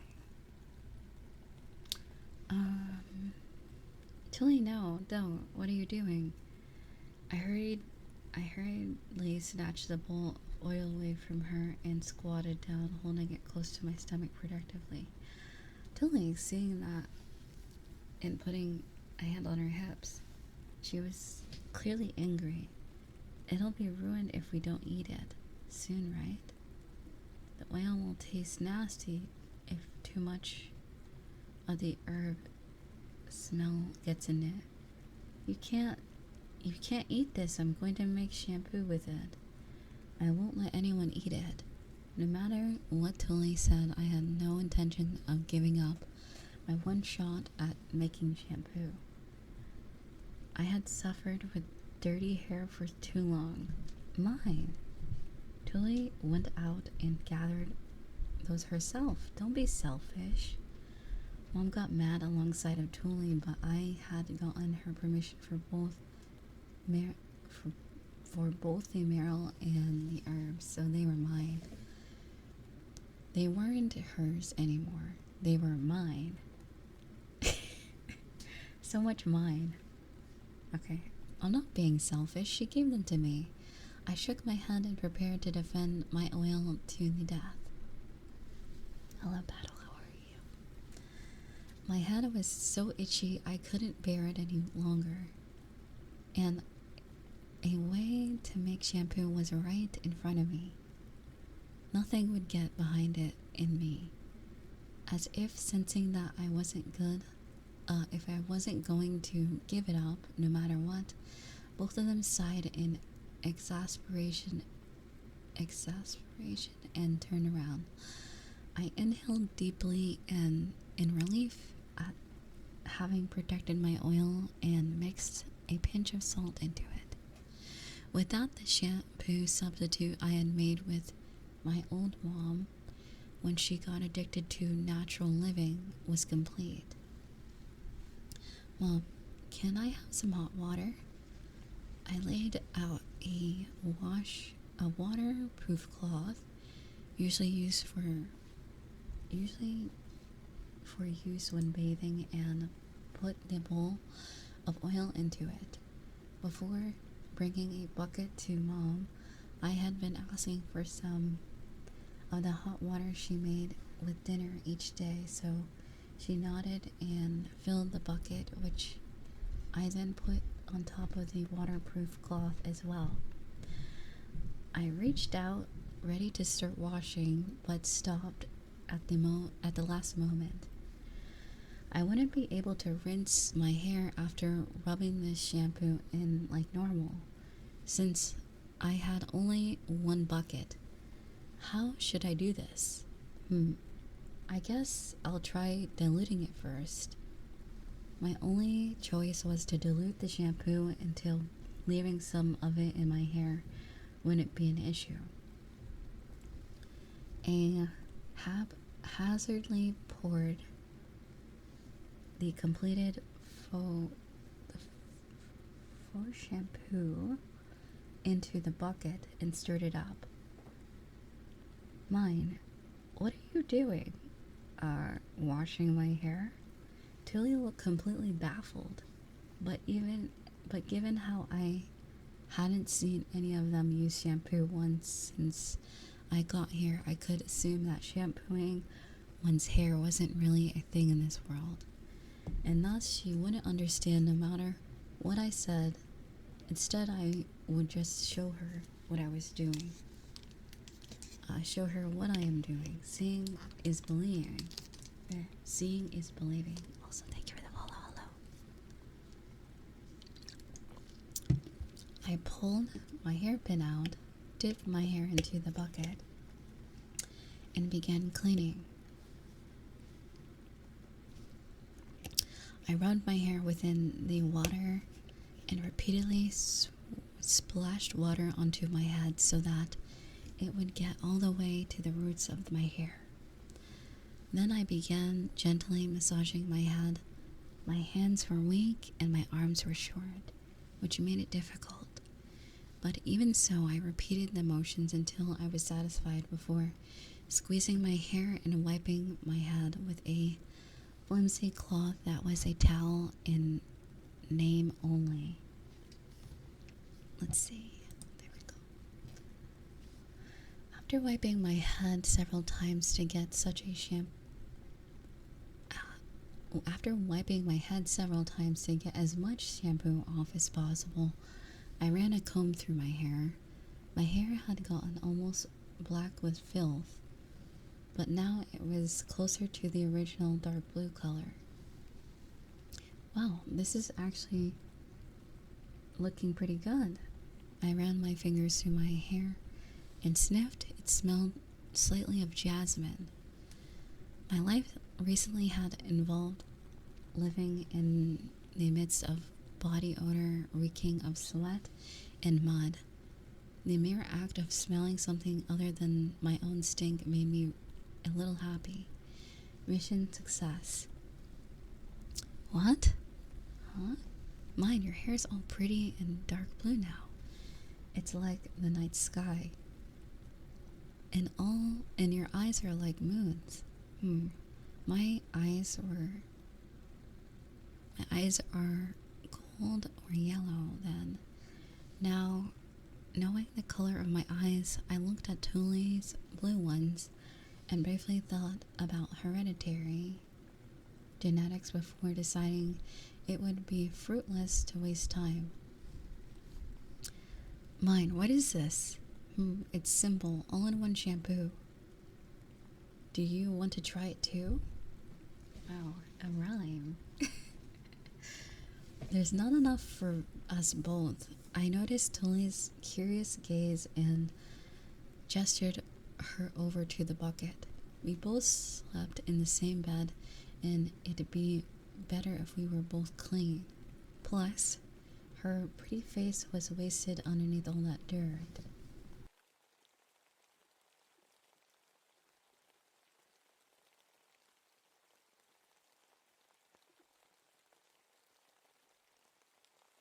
Sorry, I needed to stretch. Alright. I wanted Julie to be clean, and maybe this would encourage her to make more shampoo for us. You're the one who gathered the mineral and herbs, Julie, so don't worry. You even squeezed out the oil for me. Julie gave a bright smile at my urging, and began undoing her braid. She must have been watching me the whole time as she immediately dunked her hair in the bucket and began washing it, just like I did. She's missing a spot. I stuck my hand into the bucket and scooped up some hot water to put on a hard-to-reach spot of Tuli's head. Clean, clean, clean. Get it super clean. Tuli, I think that'll be enough. I handed her the rag and wiped her head repeatedly before running a comb through her hair, just like I had done. Her green hair had gotten super silky. It rippled down in natural waves that looked like they've been styled, and the light made an angel's halo on top of her head. Basically, her cuteness had multiplied in an instant. Wow, your hair is super pretty now, and you smell nice. Cute girls deserve to be nice and clean. Tuli kept combing her hair as I nodded in satisfaction. We didn't have enough time for me to wash her hair every day, but maybe it was now my duty to wash her hair every few days, and keep it clean. I started to clean everything up since we were both done, but Mom rushed forward and said, "Stop right there." I started using it on herself. At this rate, I'm guessing Mom Tuli won't mind me taking some minerals to make shampoo with. Won't mind. Can I not read? At this rate, I'm guessing Mom and Tilly won't mind me taking minerals to make shampoo with. My goal is to keep my family clean. I fell asleep satisfied at how not itchy my head felt. Ever since coming here, the first thing I saw after waking up each day was a spider web. I had gotten myself clean, and the next I wanted my surroundings to be clean. But despite getting all pumped up about cleaning my room, it was too much for me. The best I could do with my tiny weak body was attempt to clean my own bed. Since Dad had taken the day off, I asked him to dry my blanket on the window. Dad, once the blanket's dry, can you clean that spider web up? The spider web? What's the big deal? He was so used to spider webs that he didn't even consider them dirty. After a bit of hard thought, I squeezed my dad's pant leg a little. It's scary. That wasn't a lie. If I ever woke up to that spider hanging right above my face, I would scream so hard all of those present would never forget the sound. Just thinking about it scared me. The sooner that dangerous web was gone, the better. You're afraid of spiders, mine? Right then, let Daddy take care of it. Yay, thanks, Dad. I'd be really happy if you cleaned around it too. Yeah, you just want all the spooky spiders out, right? Leave it to me. Okay, ceiling done. Dad pushing the ceiling down took down the one obstacle I really had no chance of dealing with myself. Which might be from now on, I just had to do that. Do what I could, where I could, bit by bit. Mom, where is the broom? Right there. Did you spill something? I want to clean our room. Okay, that's what you want to do, feel free. If that's what you want to do, feel free. I gripped the broom and started sweeping it across the bedroom floor. Dust puffed into the air as someone who grew up in a culture where nobody wore shoes inside. It was baffling to see a bedroom with a floor so dirty the filth was visible. I really want to sleep in a clean bedroom, no matter what it took. I kept sweeping the broom back and forth, pushing a growing mound of dust forward.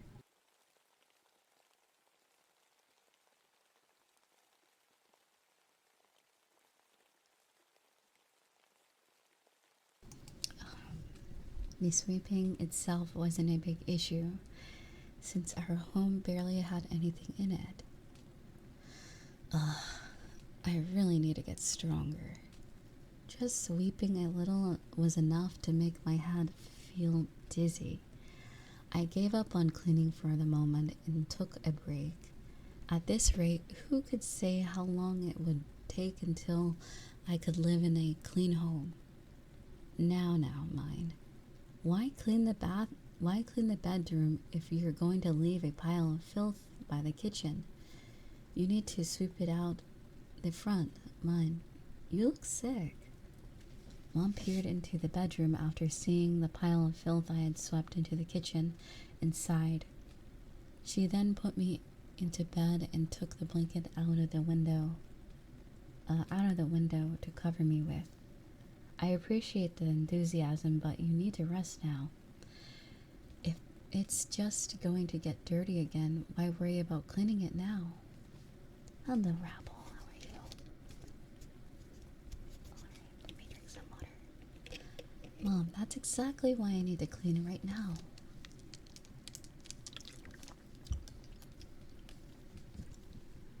I need to stop it from building up.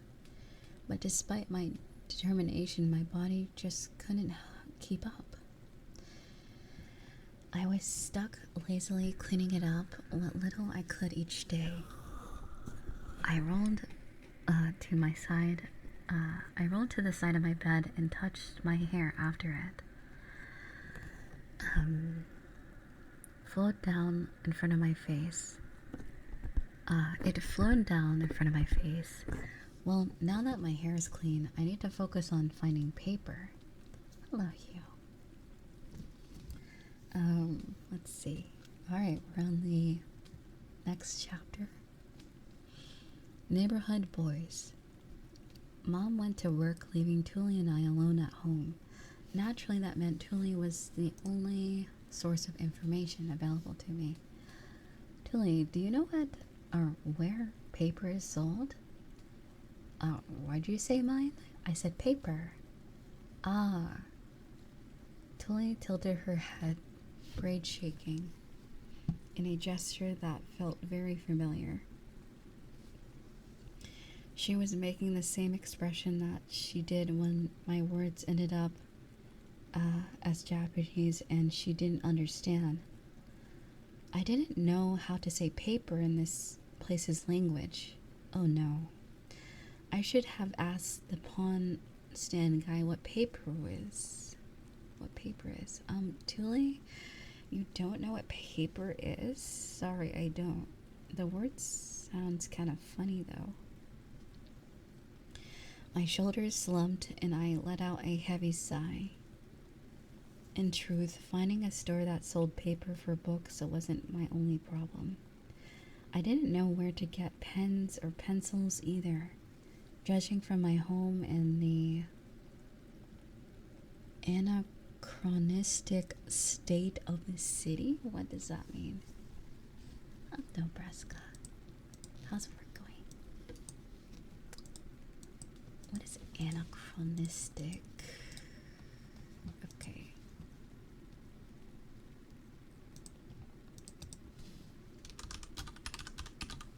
Okay. Let's see. It means out of chronological order or out of date. Okay.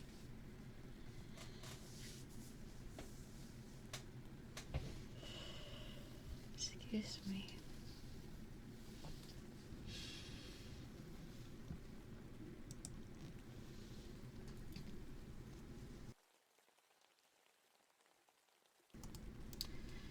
Alright. So, I doubted I would find any ballpoint pens or mechanical pencils anywhere. It was very possible fountain pens didn't even exist yet. What's a fountain pen?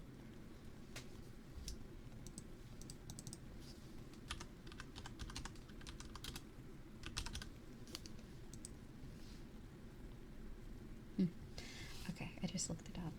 It's like a writing instrument. Seems it kind of looks kind of cool. Yeah. Alright. What then should I use as a writing utensil? And how could I get my hands on such utensil? Either way, most of my most immediate hurdles were my lack of money and physical strength necessary to go searching for materials.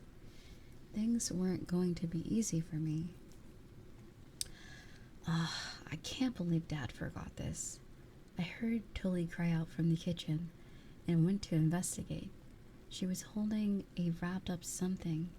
As I recall, Dad had sleepily asked Mom to get it ready for me. I needed for work, which ticked her off since she was always so busy in the mornings and he hadn't warned her at all. She went out of her way to find it for him and he had forgot it.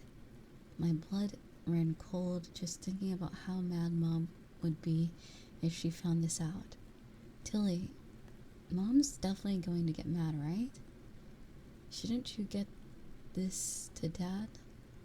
You think so too, but I can't leave you all on your own mind.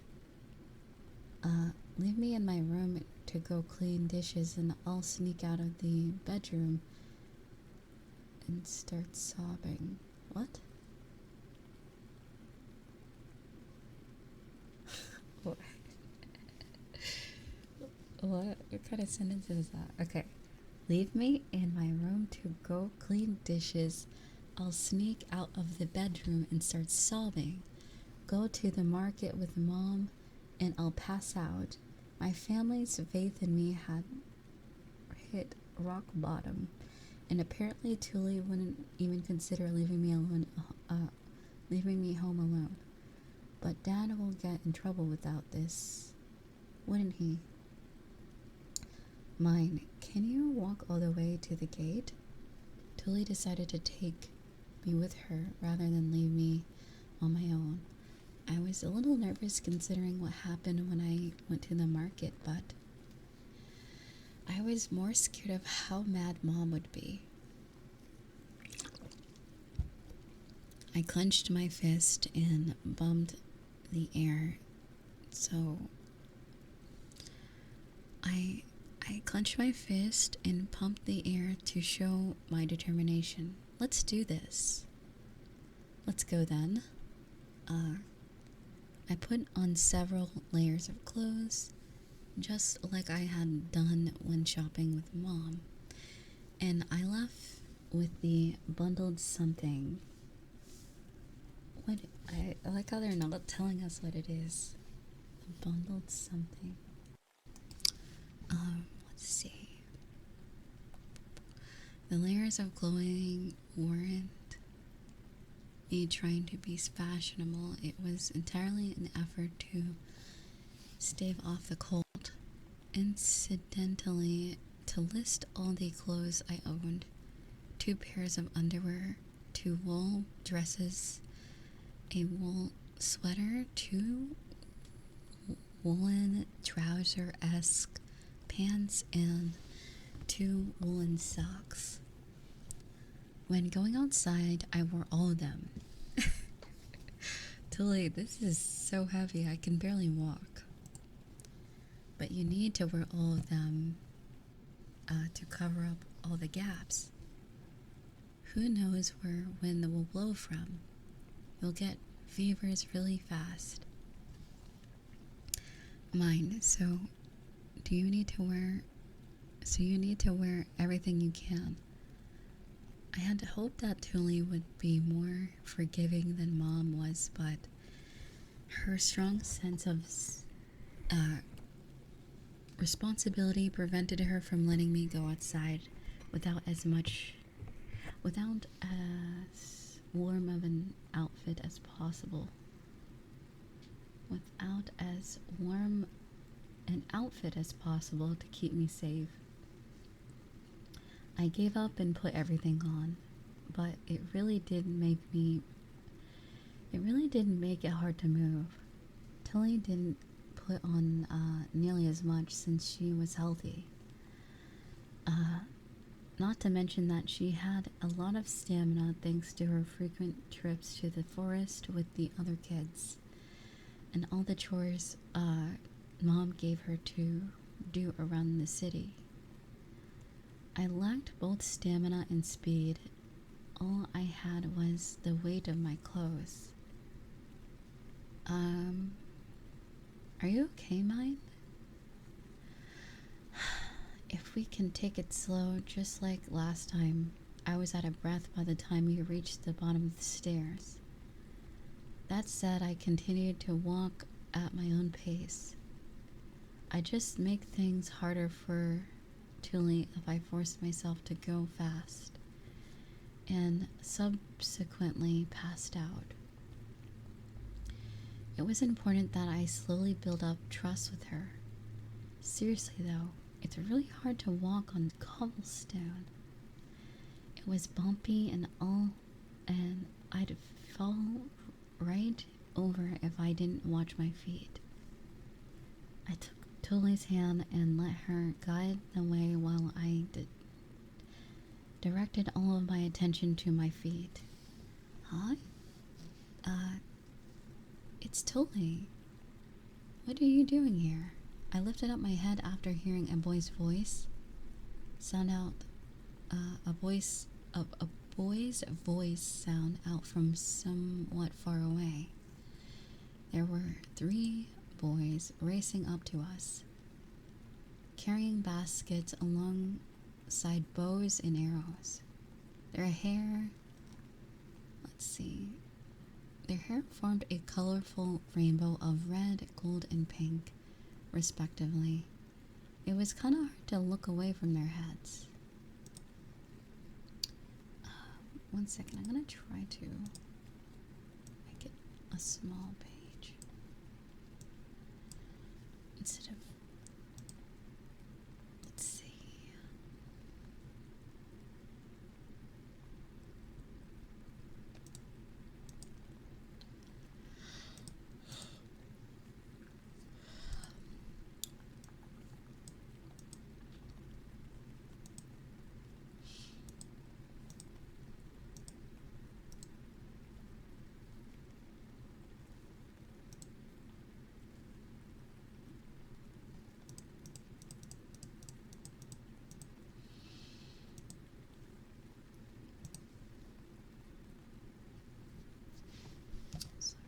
second.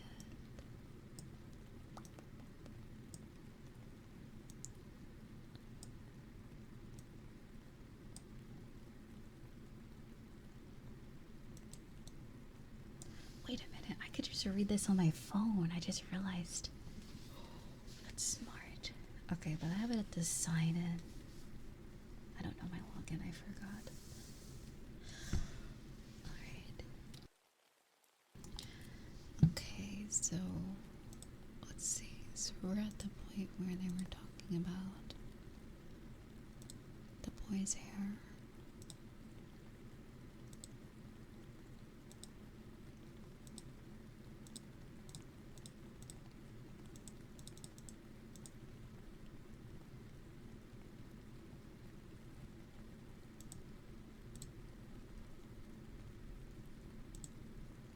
Okay, now I'm back where I was before. Three boys were racing up to us, carrying baskets alongside bows and arrows. Their hair formed a colorful rainbow of red, gold, and pink, respectively. It was kinda hard to look away from their heads. Their clothes were all light gray, stained with mud and bits of food. The faded design on them showed that each of them were wearing hand-me-downs, and judging by how similar they looked to what we were wearing, I could guess that we were equally as poor. Hello, blood. Yep, niece.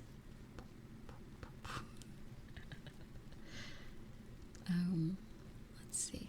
So they're equally as poor. It seems like they're both common folk, I guess. Oops.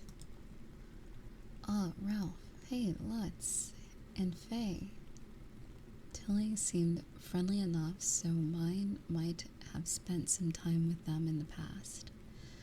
I rubbed my temples and went into deep thought, searching her memories. There they are. I guess they live in our neighborhood. Ralph was the same age as Tully. He had red hair and was the tallest of the three.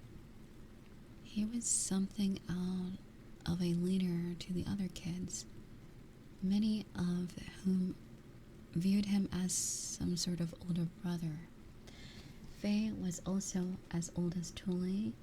He had pink hair and a face of the most mischievous prankster in the world, likely due to fear of accidentally hurting the weak and sickly mind. He usually kept his distance from her.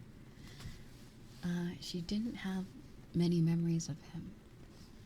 Lutz was Ralph's younger brother and had golden blonde hair.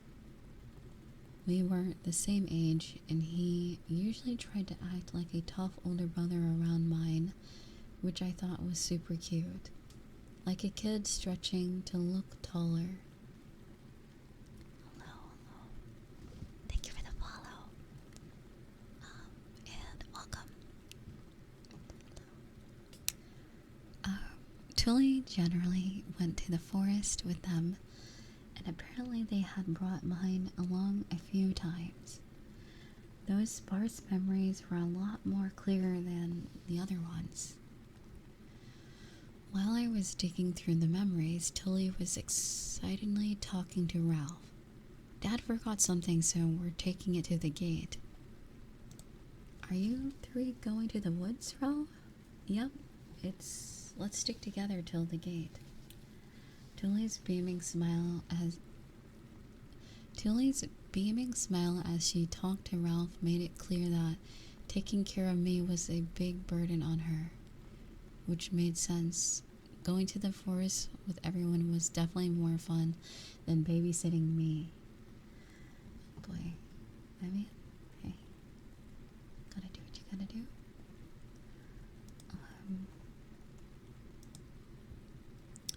I'm sorry for being such a bad bad little sister. But my fever has been gone for the past few days, so I think you'll be able to go outside soon. By which I mean go outside to help me look for a store that sells paper, if you would be so kind. Oh boy, I don't think this is something that happens. Like, I don't think there's paper stores. I mean, you can go to stores for paper, but not just a paper store. Also, thank you for the follow. Excuse me. Let's see here.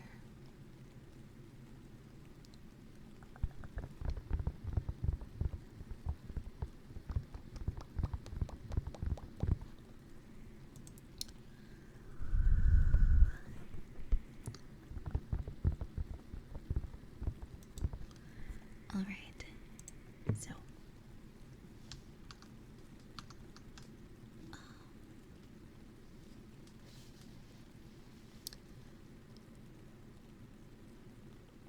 Tolly's walking pace shot up the moment she joined Ralph and the others. Since we were holding hands, she was basically dragging me behind her until I tripped. Oh no. Oh no, no, no. Tilly stopped in front of me, so I didn't fall completely over. But I did end up on my knees. Sorry, mine, are you okay? Uh-huh. I wasn't in pain, but it was hard to stand up after getting on the ground. Also, thank you. Good job. Let's see.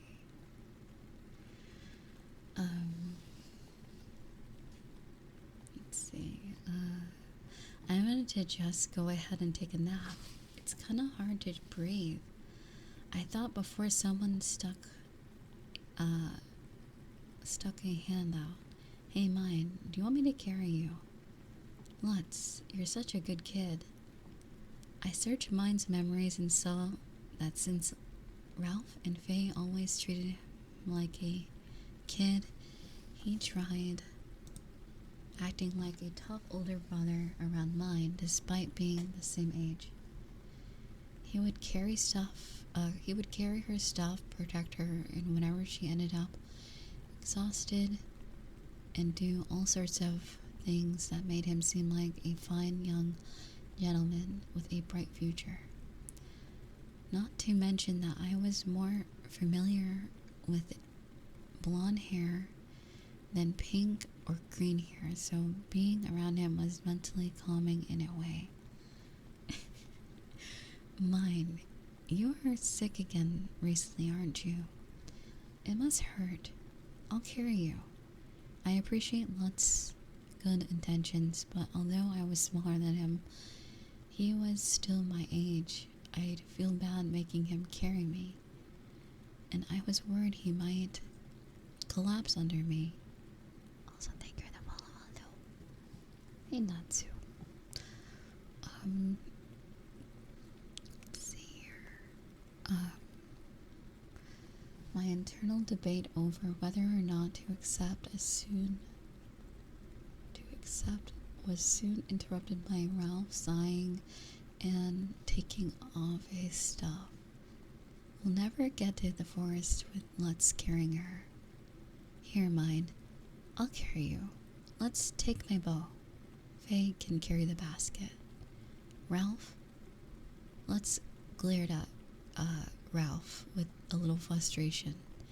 Maybe he felt like his good deed was being swept away.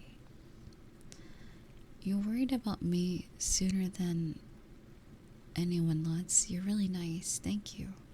It made me happy. I smiled brightly and gave Lutz a hand squeeze while showering him with praise.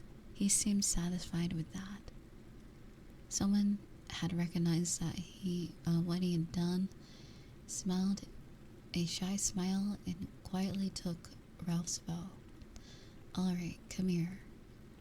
Uh-huh, thanks, Ralph. I walked up to Ralph and crawled onto his back, which was somehow larger than Tully's. It was sad that a boy I knew had to carry me, but little girls such as myself had no need for shame. No need. Ralph began walking firmly ahead with me on his back. The city looked a lot different with an extra 40 or so centimeters to my height. To be more specific, I was previously spending almost all my time watching cobblestones beneath my feet, but whoops, let's see here. There we go, it's back. Where did I leave off? The city looked a lot different with the extra 40 or so centimeters to my height. To be more specific, it was previously spending almost all my time watching the cobblestone beneath my feet, but now I could see ahead and look at all the distant buildings. Not only that, but since he was walking at his own pace rather than my slow one, the buildings were passing by much faster. Wow, so high, so fast. Don't get too excited, right? Alright, you'll get sick again. I'll be careful. Still, boys who have to carry firewood home sure end up strong. He's got a lot of muscle for a kid his age. None of my Japanese classmates in elementary school looked anything like him, though that wasn't a fair comparison considering our different living environments and whatever genetic differences separated them. It was also important that I didn't compare the city to Japanese locations. I shouldn't judge these people for the filth flowing through the gutters or how their donkeys are pooping while they walk through the street. Oh my. Okay. Hey, it's not like I want to look at all this disgusting stuff. It's all just so different from what I've seen. In Japan, my eyes were drawn to it. We must have been passing through the craftsman street since, unlike the stores near the market, I couldn't see it all into the first floor stores. Those that just sold goods had glass windows to show off their wares, and the stores around here just had a single signpost hanging around the door and nothing else. Hello, I'm doing alright. How are you?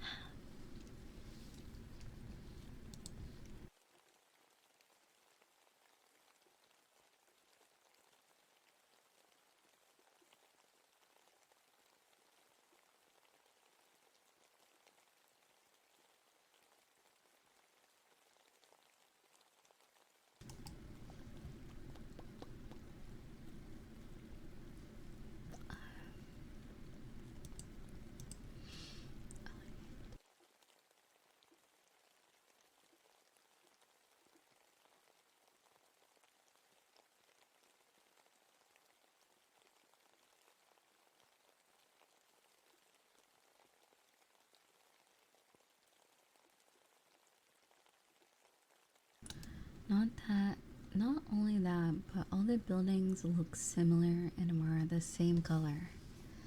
And if not for that, the filth wouldn't stand out so much and my eyes wouldn't have been so drawn toward it. It's not my fault. Ralph, are you okay? Mine isn't too heavy, asked Tully, looking back and forth between Ralph and me with a worried look in her eyes. Ralph shook himself a little to adjust my position on his back before somewhat curtly looking away. I'm fine. Mine is so small and light, I barely notice her. and you'd get in trouble if she got sick from walking, right? Judging by his expression, his embarrassed expression and tone of voice, he probably wanted to help Tilly out. Or, in other words, he wanted Tilly to feel gratitude towards him. Oh ho ho, my sweet young Ralph. Are you after my Tilly? They do say if you want to take down the general, you must first defeat his horse. I don't mind being the horse. Keep on growing young romance. What the heck does that mean? I don't mind being a horse. Keep on growing young romance. Of course, that could have just been my imagination. But Ralph then took Tully's braid and smelled it. Then said, Tully, I don't know why, but you smell pretty good. Well then, what are you, the protagonist of a shoujo manga? I shouldn't help but tease them on the inside. I couldn't help but tease them on the inside. I mean, Tilly replied by saying, really? Thank you, while blushing. Who could blame me? They were both so young, I doubted they were actually in love. But in a world without books as entertainment, I'd like you to forgive me for fantasizing a bit in my head. I hadn't experienced a trace of romance in my life despite being close to graduating college, and yet there was a 6-year-old Tilly radiating youth romance. I couldn't help but have a little fun fantasizing about it. I know how you were thinking, but don't say it. Maybe you should be more popular with the boys if you didn't just read books and live in fantasies all day. My family and even my neighbor Shu said that exact same thing to me. I don't want to hear it. She was just a big dummy. Oh, it seemed like she had a crush on Shu. But too bad she's dead now. But oh well, maybe she'll return to her other life. While I was in the middle of remembering my frustrations, I felt back as Urano. Tilly and Ralph's childhood romance morphed into a more advanced love triangle.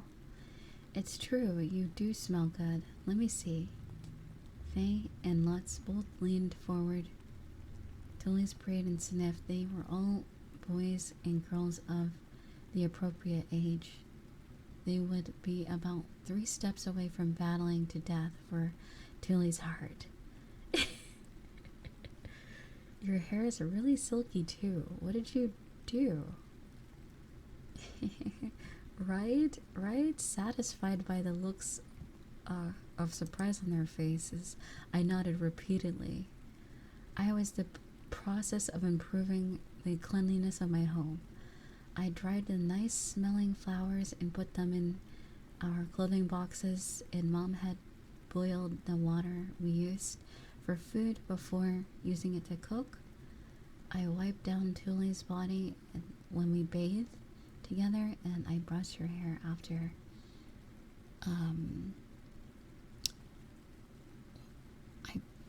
What the? Hey, Dauntless. Well then. Okay, so it seemed the fruits of my labor were already starting to show. Although I had gotten a little used to everything smelling bad in this city, Ralph and the others still stunk a bit, and I couldn't say it out loud since Ralph was going out of his way to carry me, but I really wanted to scrub everyone down with soap. It was a shame that our home only had animal soap for use in cleaning furniture and clothes. No plant soap for washing bodies and leaving in a nice smell. I want some nice smelling soap. While I was in the middle of daydreaming about a world that didn't sting, Lutz took my hair and he inhaled it deeply as he done with Tully's hair. You smell nice too, mine. Lutz smiled warmly while looking directly at me with his jade green eyes. Oh, no, Lutz has a powerful color scheme. Golden blonde hair and jade green eyes alone make him look like a super cool, handsome guy. Plus, you look a lot cuter now that you're pinning your hair back and I can see your face better. Oh my god. Is she like... Urino is cursed. Okay. A finishing blow. Even though he's a little kid, I'm feeling super embarrassed. I know he's not doing it on purpose, but goodness, please stop. I may be kinda old, but I've never experienced anything like this. I don't know what to do. I was the only one frozen in place and freaking out.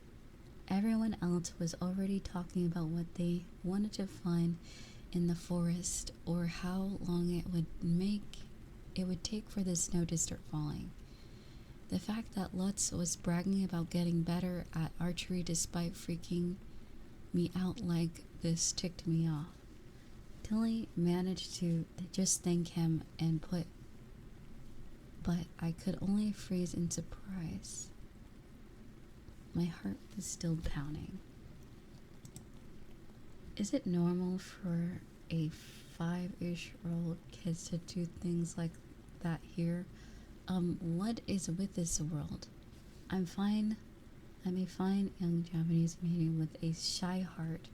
This is way too much for me. Paper unattainable. That is the next chapter.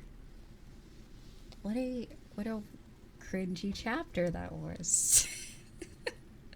I wasn't ready for that. That was cringe.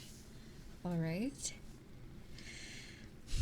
I kicked my legs around while clinging to Ralph's back, and eventually the outer wall's gate came into view. The outer wall protected the city, and up close I saw that it was really tall. It was about as tall as a 3-story Japanese building and was fairly thick. There were gates at the north, east, south, and west sides.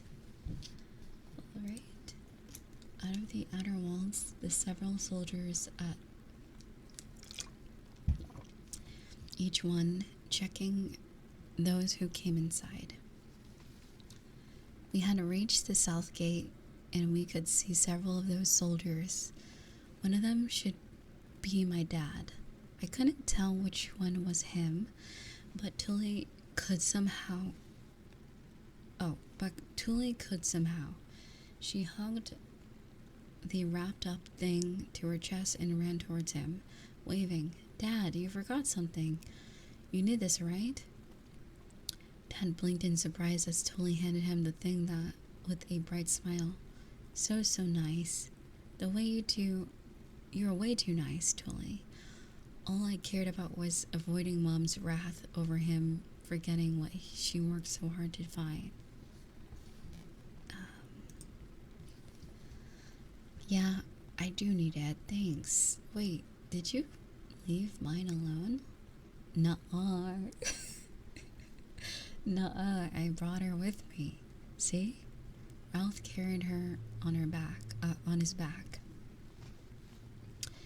Dad's eyes wavering due to the feeling bad about having not noticed me, plopped a hand on Ralph's head.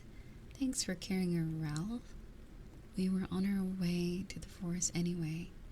Ralph lowered me to the ground, looking a little annoyed at how Dad was ruffling his hair.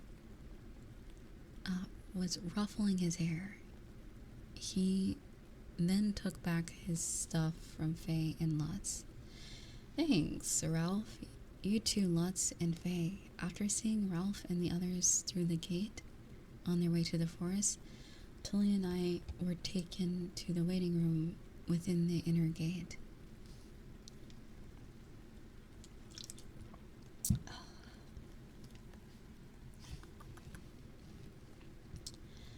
Whew, that's a lot of reading. A lot. Let's see here.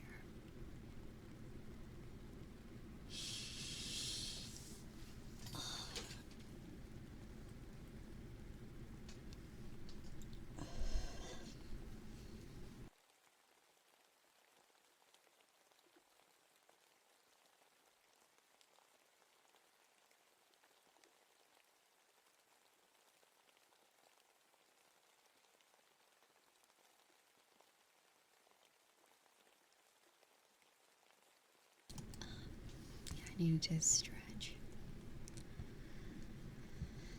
Alright.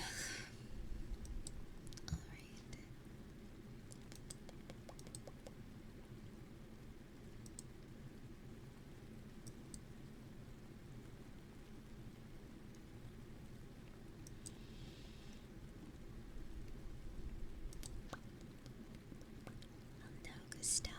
How are you? I think I need to grab some more water.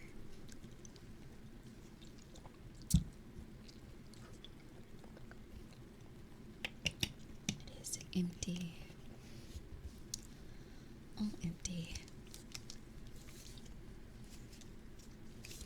Just a little bit of water.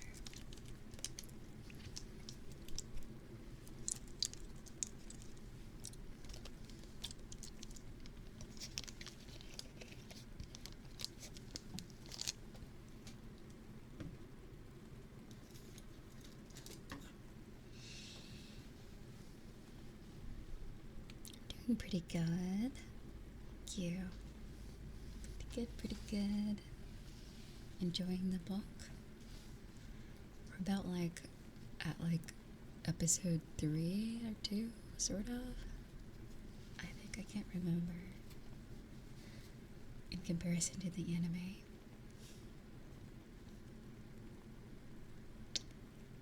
I'm glad you're doing alright. Hopefully you can hear me from this distance.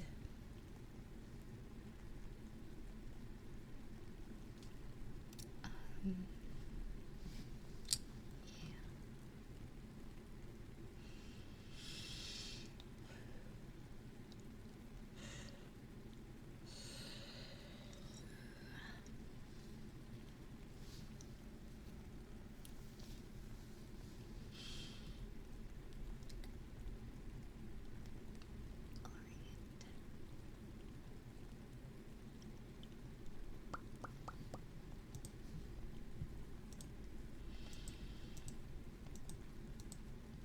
Wait, where did my chapter go?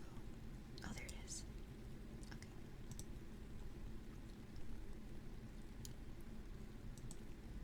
Oh, I'm almost done with this, actually. Okay, so where did I leave off?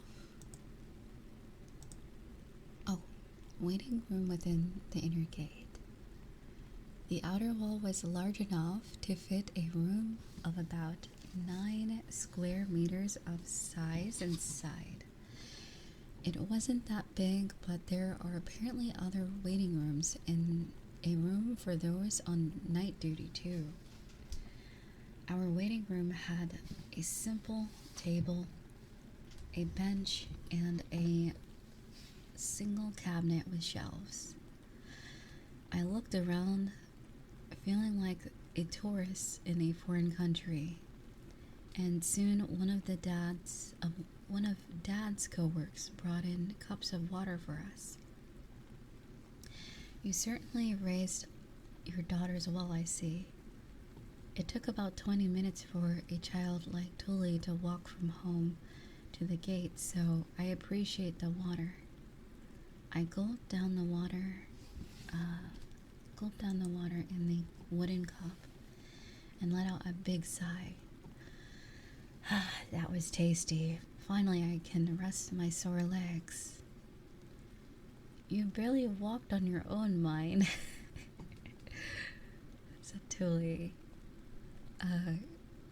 said Tully with pursed lips, causing everyone to burst into laughter at once.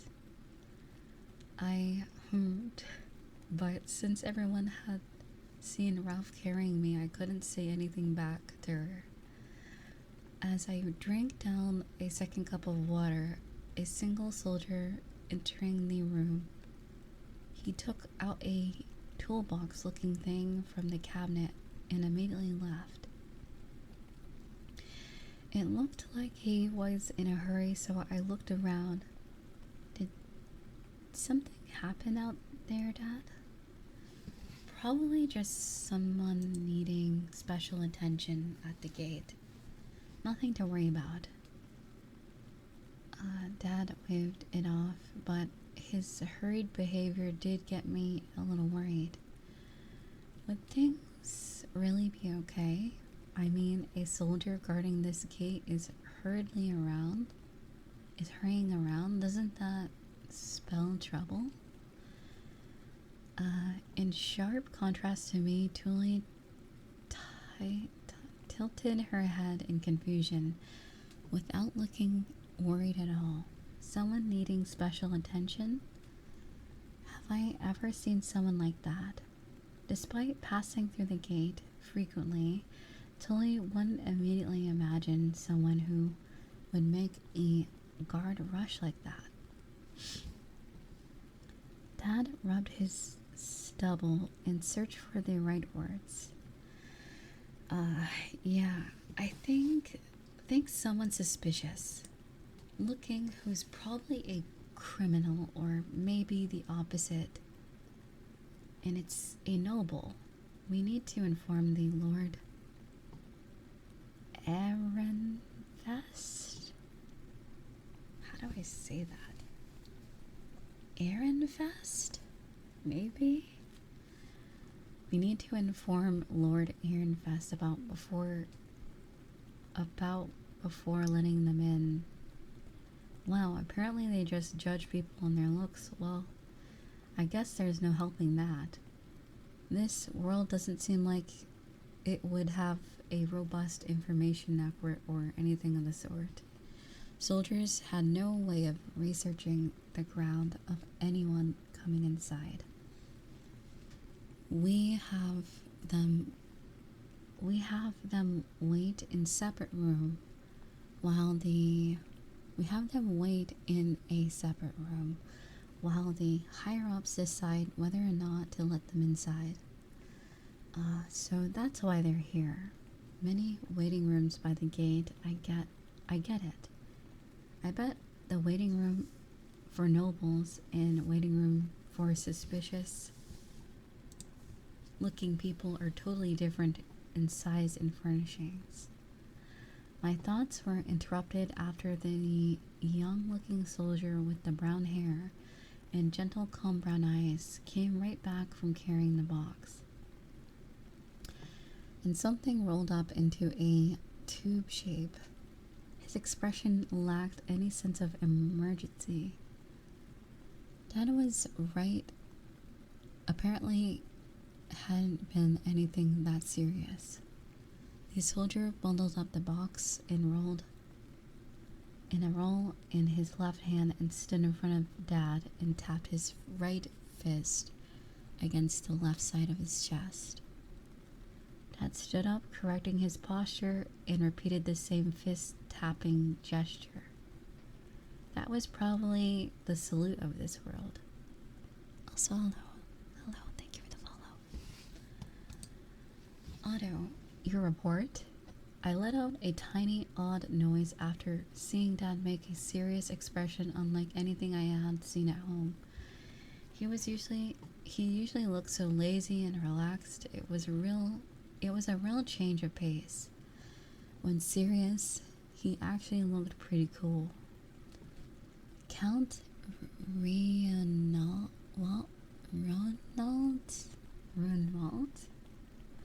Count Runwald is requesting entry. That's a really hard name to say. Re-unwalled. And his seal? Checked and confirmed. Alright, let him through. Otto gave one more salute before sitting in the chair, opposite of ours. He put the box on the table and spread out the roll beside it. It was a smooth paper and had distinctive scent that had my eyes locked on it. Parchment? I didn't know for sure if it was parchment, but it definitely looked like paper made from animal skin. I was used to paper made from plants, but older paper was often just dried animal skin called parchment. This world's language was written on it, though I couldn't read the letters.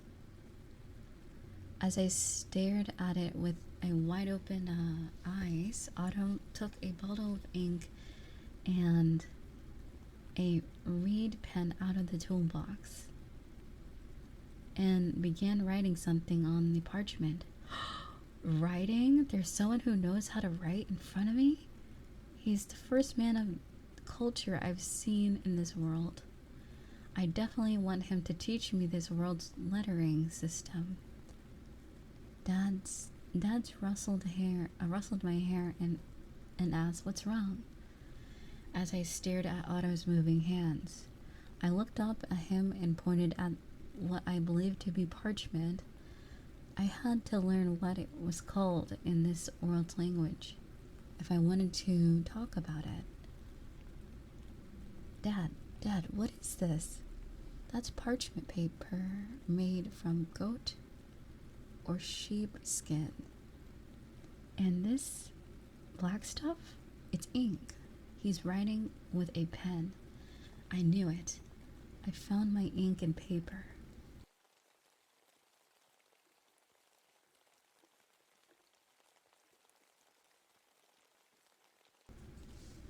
I'll be able... Excuse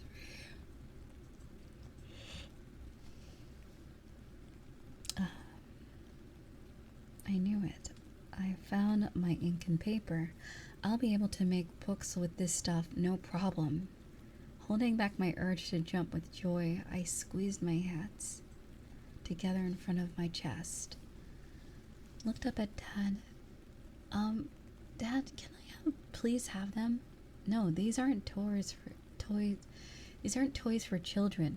My full power begging, using all of my childhood cuteness, was shut down instantly. Of course, I wasn't the kind of girl who would give up after being told no once. Back when I was Urano, people said I was the most stubborn and persistent person they have ever met. It was time to show Dad just how fierce I could be when it came to books. I want to write just like that. I want paper and ink, please. No, not a chance. You don't even know your letters, mine. It was true.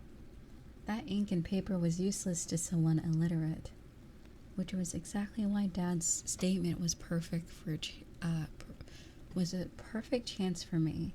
Then teach me. I want to learn. Will you give me ink and paper if I learn? If his young-looking subordinate could write, then Dad could definitely write. He was like their captain. I didn't expect anyone in the house with no paper would know how to write, but that seemed to be a fortunate misunderstanding on my part. My dreams of reading books in this world might come true soon if Dad taught me to read. As I beamed with a bright smile, feeling as if I had taken a giant leap towards what I wanted more than anything else, I started a chuckle. I turned towards its source and saw that Otto, who had been listening to us while writing, had burst out in helpless laughter. Teach you? Huh? I don't barely know how to write. Don't you barely know how to write, Captain? The moment I heard that, I felt a crack run through my very soul. Even I could tell that my smile had frozen in place, as if a bucket of cold water had been dumped over me. What? Dad, you don't know how to write? I can read and write a bit. I need to know how to write parts of paperwork I deal with, but that's it. Best I can do is write down the names I hear. Oh.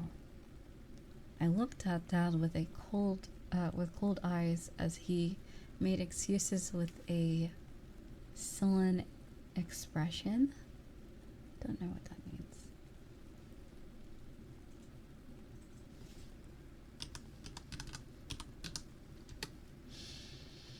Sulky or gloomy, bad-tempered.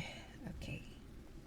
So basically, in terms of original world, he kind of knows the alphabet and can write the names of friends, I guess.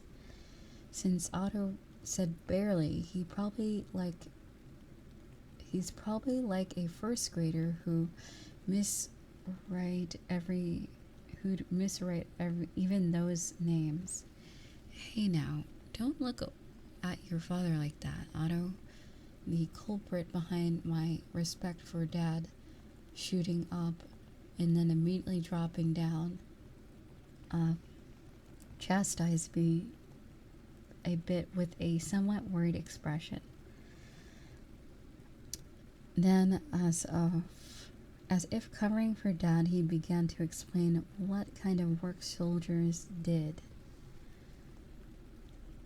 Soldiers work to preserve the city's peace, but when it comes to important business involving nobles, it's really the knights who take care of paperwork.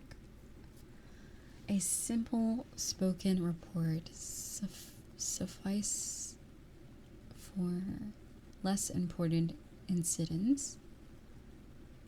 So his work rarely involves reading. Just being able to write names is more than enough. Dad puffed out his chest with pride, his mood brightened by Otto's follow-up. My cold gaze had cut him surprisingly deep. Rural town folk are even worse off. Usually only town chiefs can read at all. So your dad is plenty amazing. Okay, my amazing dad. I want paper and ink. Please, give me them. If he was amazing, then he could show it by giving his cute daughter about 100 sheets of paper. But my begging was met by Dad taking a fearful step back. Who would dump a whole month's wages on a piece of paper for their kid? Wait, what? A month's wages? Just how expensive just how expensive is parchment? I can see why he's so hesitant to give me somehow.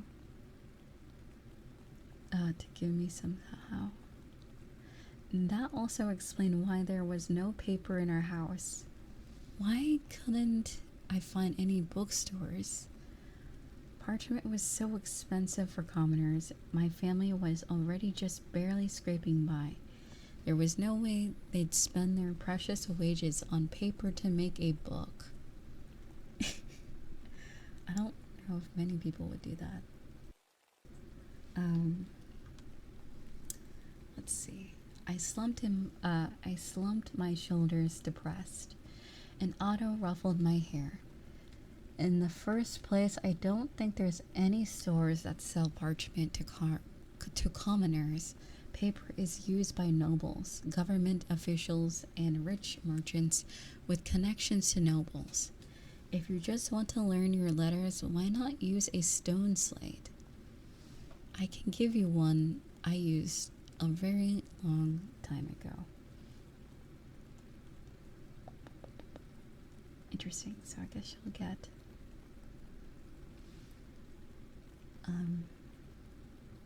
I finished that. I finished part 2. Wow. crazy. For beautiful knees, so never mind. Dun dun dun. Got a boo boo. An ouchie. But yeah, that was good. I think we're getting somewhere. She's learning that it's nearly impossible to get books. Impossible to learn how to read or write, and it's expensive if you want to. And if you were a noble, then it'd be no issue. But yeah.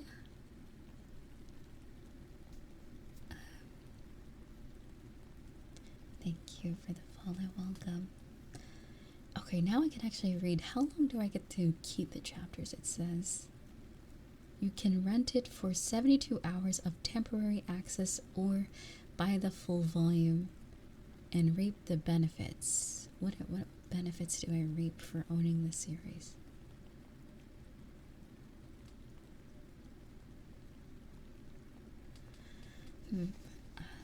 Anyway, will I read the next part in 72 hours? Do I feel like continuing reading today?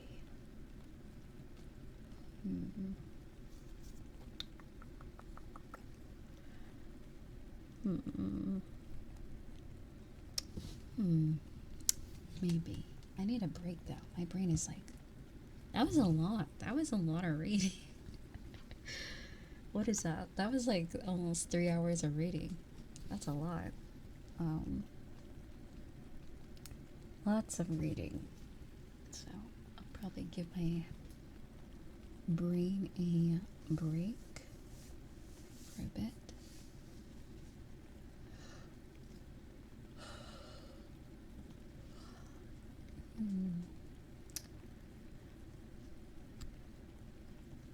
Thank you for the hydrate. I actually have to grab some more water, unless I do have some right here.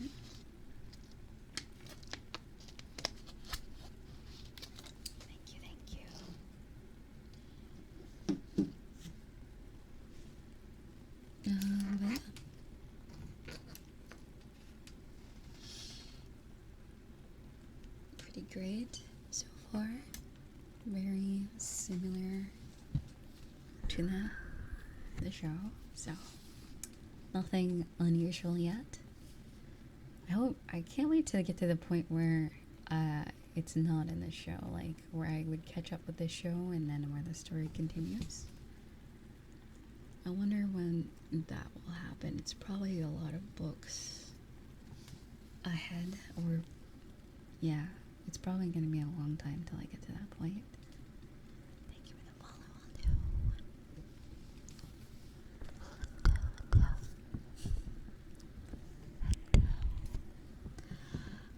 But yeah, it would be nice to get to that point where the show left off.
here, and I am tired of reading, so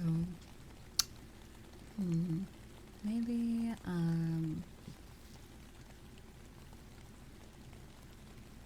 here we go.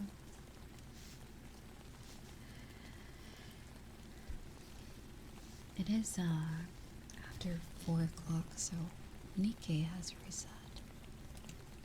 The servers, the dailies have reset.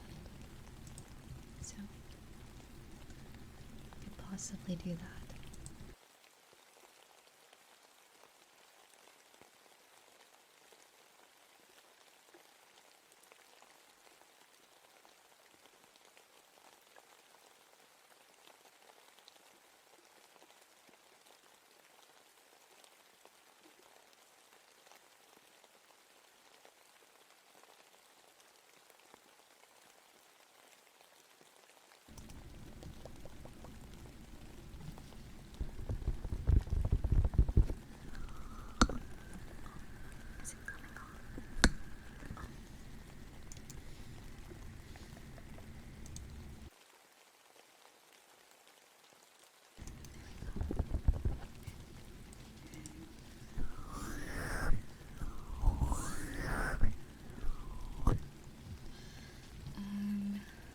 Yeah, NIKKE, good game.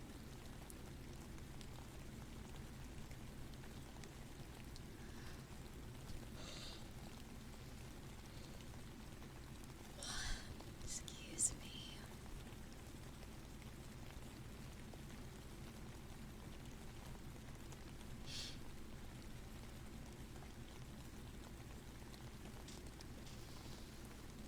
Hello. Thank you for the follow. Welcome. But yeah, I guess the story's pretty straightforward. Honestly, pretty straightforward, and there was no illustrations in that part. In the first part, there was an illustration. I guess with I don't know if it's a light novel, but I know it's a web novel. I guess they don't have like that much art or illustrations in it, I'm assuming. So yeah.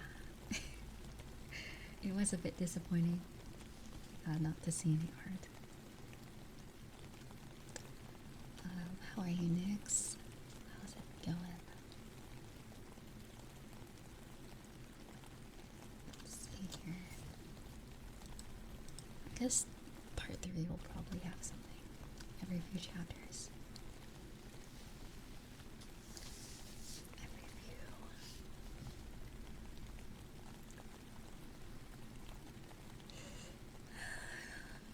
few. But yeah, I can't believe I powered through. How many chapters was that? That was 2 parts and like a lot of chapters. So that was not bad. Not bad, not bad.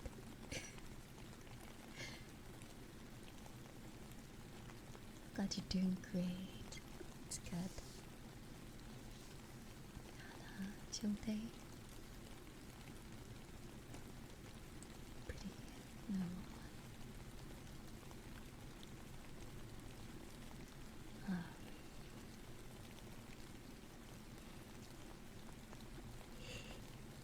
Excuse me. Everyone's doing alright. Hope you enjoy the story so far. Let's see here. I gotta see. When's the last time the next book came out? Or does that make that kind of makes sense? When the last time the last book came out? That's what I think.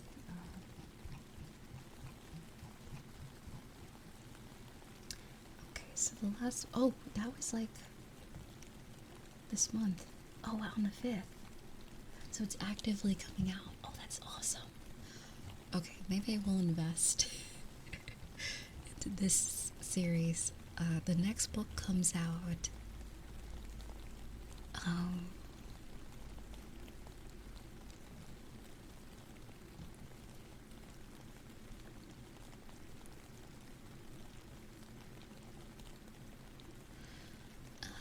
comes out May, the last day of May.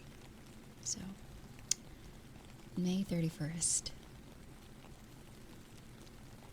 Interesting. So it is ahead of the, it seems like it's ahead of the anime by a lot. That's actually really good. Alright. Exciting.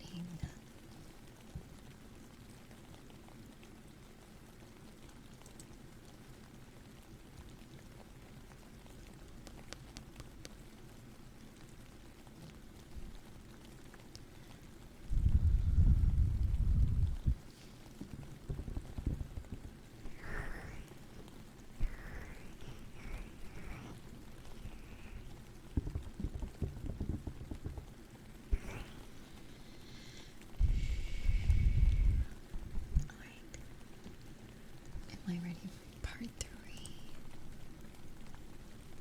Am I?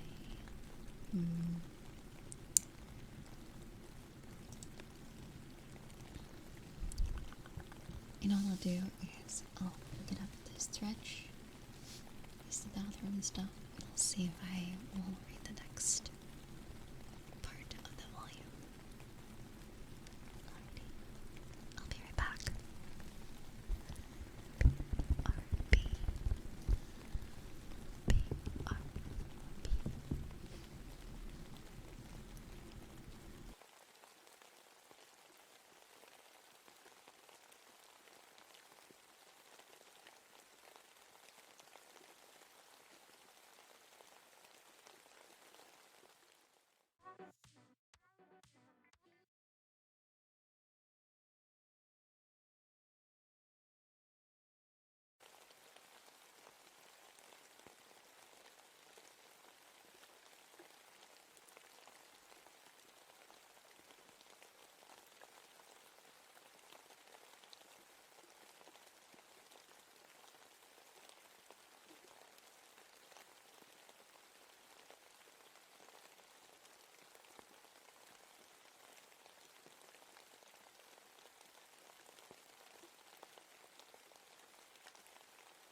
So, I think I could read the 3rd chapter, but I do have to eat soon. So, we're on 3rd chapter, 3rd part of the book. So, let me see here.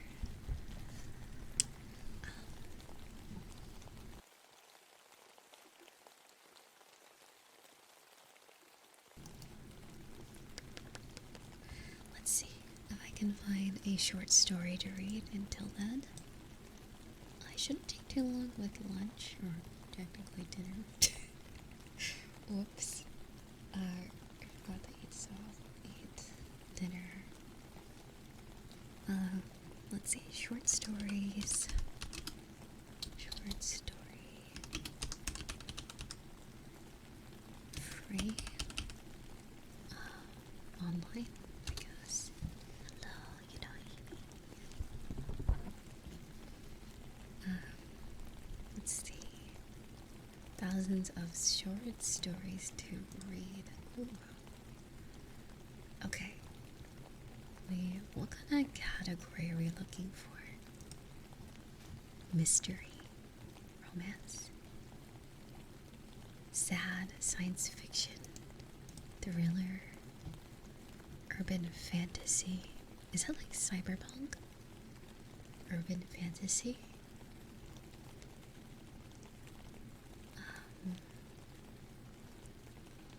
friendship, drama, crime, creative non-fiction,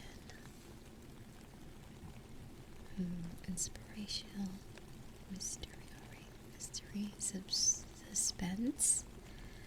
suspense in western, and fiction. Let's see what's under. Oh, let's do fantasy. I didn't see that. Okay, fantasy short stories. Which one's like the highest rated one? Let's see. Okay, this one has 200 likes. I Knew Better by Kayla Adams. As a kid, I would hide in the coat closet, taking advantage of the door that wouldn't close. As I watched my mother command the items around the house to do her bidding with the smallest gesture. The moment she heard a sound, the items would set themselves down, as if they had been acting of their own accord just moments earlier. My father would come home and rant and rave about more and more witches being discovered in town. My mother would nod her head politely in agreement, but I knew her secret. Whenever the ladies in town, whoops, let me put in the title of this.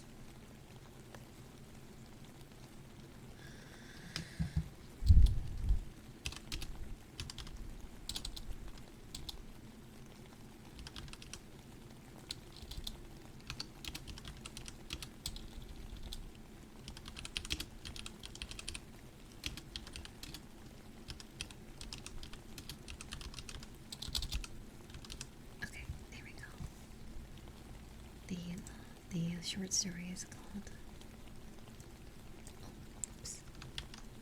If I Knew Better.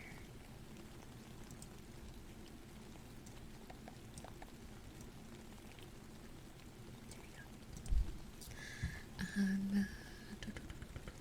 Was I? This is not short at all, but okay. This is a long ass story. What's the definition of a short story?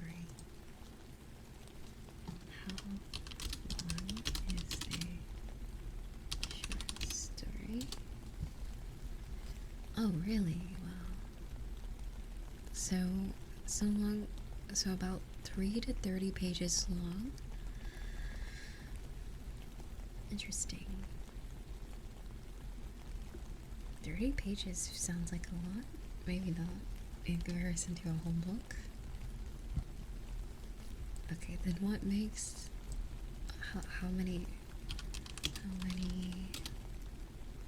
is a book?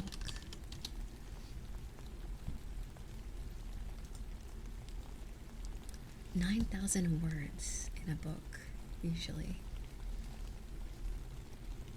That's crazy.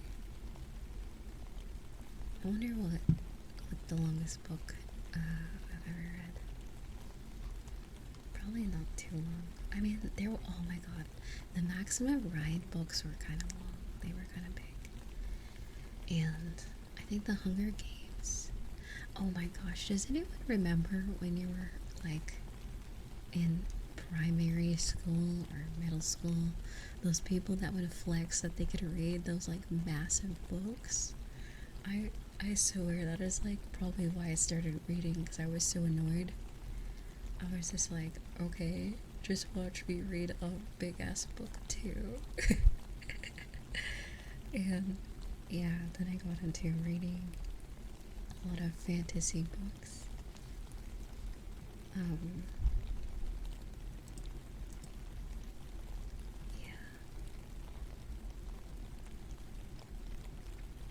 I remember there was this book, the first big book I ever read was a book called Hugo, but it was mostly pictures, I believe. It was a book called Hugo, and they made a movie about it too.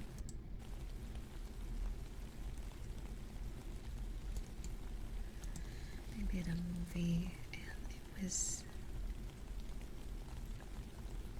was interesting. Let's say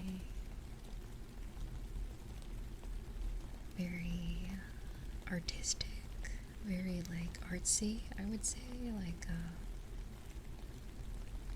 artsy type of thing.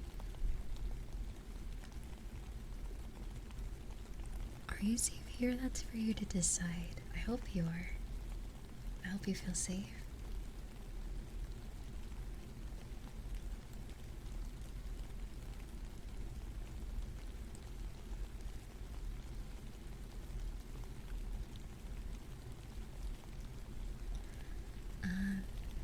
So, back to the story of If I Knew Better. I'm assuming this is going to be about witches. So, let's go back to that.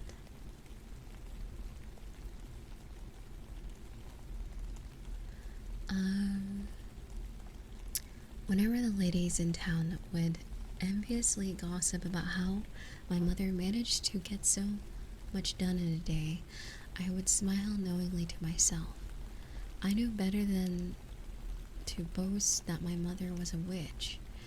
For some reason, being a witch was a bad thing. When I was 12, I could make my room clean itself. I was always careful to hide this, of course. I wish. I wish. Wouldn't that be a great power?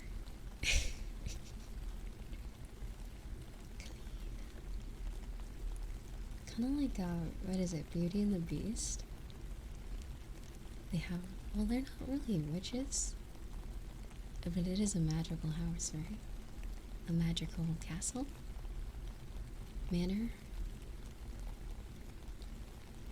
And all the items within it are sentient, have free will, sort of. Teensy bit. But yeah, little bit of free will. Yeah, and also the knee tracking or the legs is kind of cool.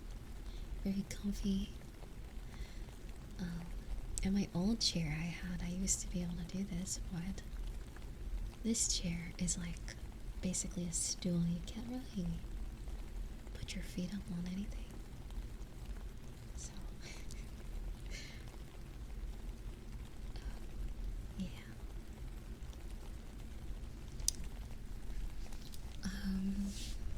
But interesting. So this is a short story about witches. Spooky. Okay.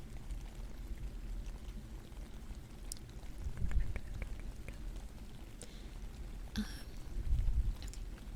So I have way too many tabs open. I just can't figure out where I was. Where is it? Right here. Ah, there it is. Okay. Who else has like a billion tabs open? Is that just me, or do you guys like to keep it like not cluttered? I always feel, I guess there's a use for bookmarks. I tend to like not close out of things just in case. Let's see. I mean, there's also going into your history if you need to see what websites you visited before. So I guess that could be useful. Hello. How are you? Okay, so, oh wait, you can actually post your stories here? That's actually kind of cool. So these are not just like authors, these are just people. It's called Readsley Prompts. I don't know if anyone's heard that. Okay. Let's see. The moment I heard the creak of the floor or the door swing open, everything went to looking perfectly normal, perfectly unmagical. This went on for a few months, and I remained aware of every sound in the house. I even heard the cat paddling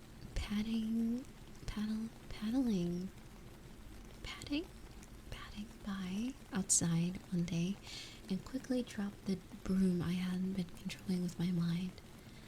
I didn't hear my mother's footsteps one day though, and I can hear the gasp of horror when she swung open my door. I can remember the look of terror on her face as it dawned on her that even being married to the pastor of the local church didn't protect her from a cursed daughter. Interesting. How is that a curse? It sounds fun. Okay. The memories blurred together after that point. I remember my father didn't come home after a hunting trip. My mother told me that it was a bear. I knew better. We moved shortly afterwards, the tone of gossip shifting from envy to suspicion. The new town was smaller and would mind its own business as long as you mind yours. We moved shortly after. Oh, right. We settled in a small 2-bedroom house for 6 months before we moved again. The worry lies on my mother's face sometimes seems to grow deeper with each late night knock on the door. One rule was made clear to me. I was not to use my magic under any circumstances. Interesting. One house after the other, one town after the other. We never stayed in one place for too long. On my 18th birthday, my mother sat me down. She looked older than she was. I couldn't remember the last time I had seen her face at peace. She'd explained to me what we were. She viewed it as a curse. I was never sure why. She explained why we couldn't practice and what the world thought of us. She explained how she'd gotten too comfortable and how it wouldn't happen again. How I couldn't let it happen to me. I stayed with my mother for a few years after that. We finally found a small cottage on the edge of the town that didn't ask too many questions. It welcomed us as a widow and her grown daughter, which I suppose we were. I got a little too comfortable since we'd been there for a year. I would go down to the creek and make little whirlpools in the deeper areas of the water. Sometimes I would pull pretty rocks up from deep below an almost dry creek bed, even though I knew better. Something about the creek made it impossible to stay away. Cookie.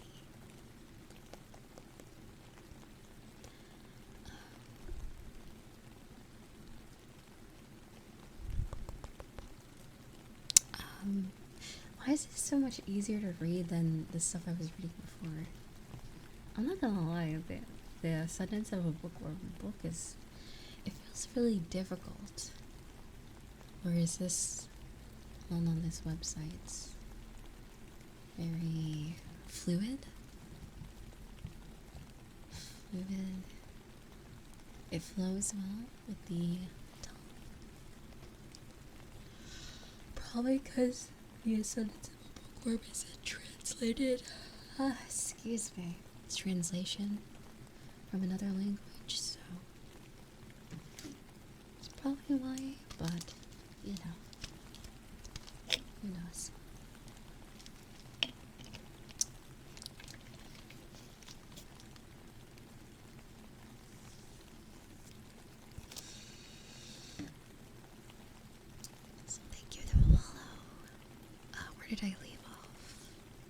creek. No magic. Blah. I was careful not to be seen. I would go before the roosters would crow in the town, far before anyone would be down by the creek. On my regular walk home after a few months of doing this, I heard little footsteps crunching through the leaves.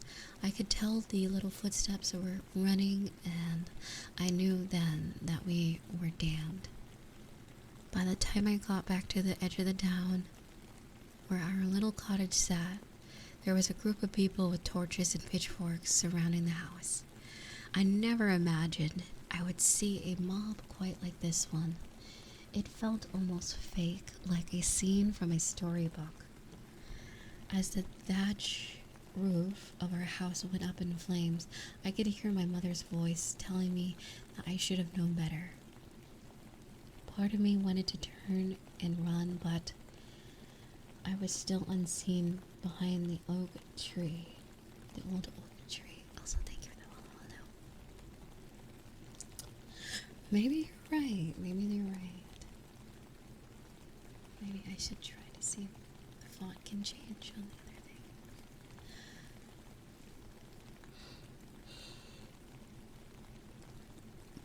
I wanted answers, something I knew was never I was never going to get. I was cursed myself as my mother's words played over and over in my head. We weren't supposed to be found, still it was done. I knew nothing could be done for my mother. Even I, the one who killed us both, would at the very least be damned to half life of running. So, thinking quickly, I chose to do the only thing I knew would solve the problem. The thing about angry mobs is that they're incredibly unobservant. They have very little forethought. If they had, they wouldn't have decided to burn a witch in late fall during the worst drought the town had seen in 20 years. All it took was the snap of a finger to make an ember just fall right on the overgrown dry grass that we called our yard. The entire perimeter of our property was engulfed, enclosing the angry group of people along our house. The other snap of embers landed on the roofs in the town, causing the fire to spread hungrily from rooftop to rooftop. I stayed and watched, ensuring the only living things spared were innocent animals. Even children were dangerous, and I knew better than to leave my work unfinished. I don't know at what point after the fire decided this, but something in the ashes told me I could never leave. I walked to the worn path back from the creek to where I rebuilt the cottage my mother died in. The stone remains. The rest of the town are overgrown, now with moss and vines. The descendants of the animals I saved in the fire eat happily at their throats. People don't bother me here. They hear stories about the witch that raised a town, and they know better. Interesting. That's a bit sad.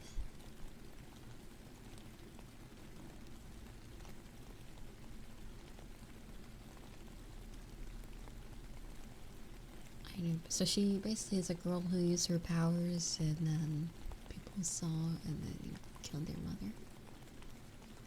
And the whole town also had to pay for it because they burned as well, which is terrible. All for burning witches. Anyway.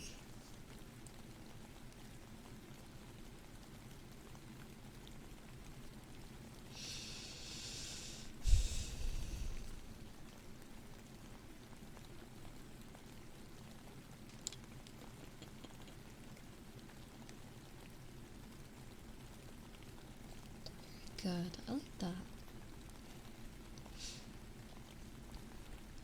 It's good.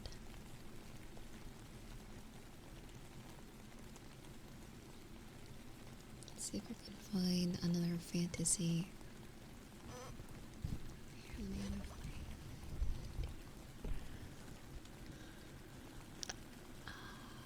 I actually like this website. I'm gonna bookmark this.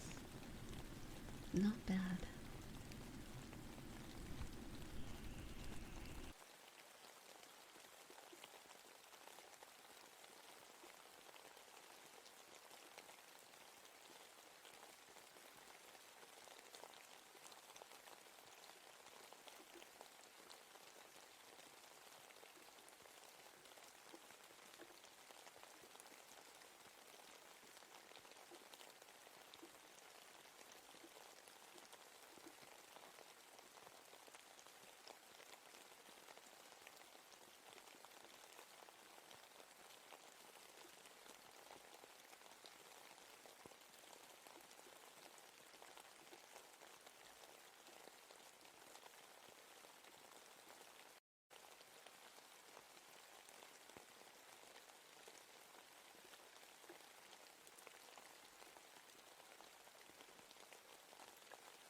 Okay, so this short story is called Strawberry Jam Under the Sea by Eris Walker. I am swimming, thrusting my arms through golden water, golden like oil. The water grows thick and syrupy. Then it pulls me under. I'm in a bottle, glass swooping above me. Someone tilts and pours, and I slide into a pan. Palms burning from the heat, I slip and roll in the slick spell. Steam rises off my wet hair. Then I am smothered under the sticky weight of raw meat. What? Interesting. Let's see where this goes. This is a long short story. Oh my gosh. This is even longer than the other one. Okay. Mommy, can I sleep with you? The voice startles me, a breathy whisper in the dark. Then it comes again. Please, I had a bad dream. Jack's lisped dweem melts my heart. I can't say no. So, into our bed he comes, nestling himself in between me and his snoring father. A hibernating bear on a weeknight in July. Jack curls an arm around my shoulder and buries his chubby face into my neck. I wonder what haunted his sleep. If so, he was trapped in a frying pan. Wait, what? I wonder what haunted his sleep. If he too was trapped in a frying pan, being smothered by chicken breast. Well then, that's him. Well, now we know she was dreaming. Hello, hello. Hello, Cole, how are you? And hello, Hera. How's it going? And hello, Dagon. How are you?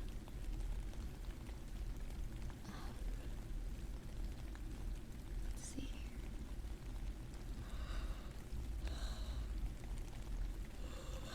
Okay.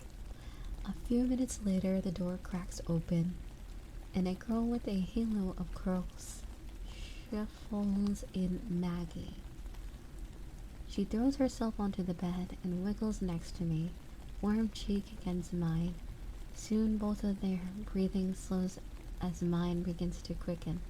I'm too hot, suddenly suffocating under their small lips.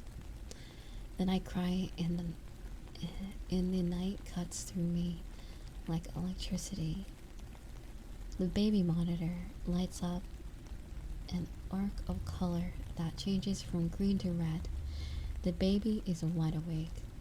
Though all around me my family sleeps unaffected. My feet hit the floor before my brain agrees to get moving. Then I'm padding through the hallway into Ethan's nursery. It smells sweet, like baby skin and clean laundry and lavender lotion. But the smell has begun to disturb more than soothe me. The dim room, the sweet scent, his throaty whines, it's all an experience I've come to associate only with exhaustion. After a fresh diaper, a belly full of milk, a few minutes later, in the rocking chair, he falls back to sleep. I stumble into the kitchen, pour a glass of water, and drink like a woman rescued from a desert. The clock on the microwave closed 3:15 a.m. I stand there staring at the numbers as if waiting for them to apologize that I'm even awake to see them. My shirt feels damp and limp strands of hair stick to my forehead. Why is it so hot? The house is perfectly quiet now. Everyone's asleep. Not even a hum of air through the vents disturbs the peace. The air. I glance at the thermostat. Reveals the house is a balmy 83 degrees, and no matter what I push or flick, nothing happens. The house remains silent and hot. No. This is not time for the air conditioner to give out. Not in the dead of summer. Can't it push on at least until morning? I give up trying to resuscitate it and collapse onto the sofa. It embraces me with its worn-out cushions and shabby throw pillows. Stained with grape juice. The ceiling fan spins in lazy circles above me, and I let my eyes follow its orbit.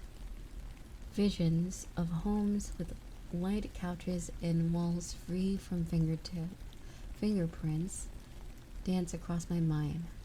Women in crisp blouses and bouncy hair off to do something important, to be someone important. I want to hate them and worship them all at once.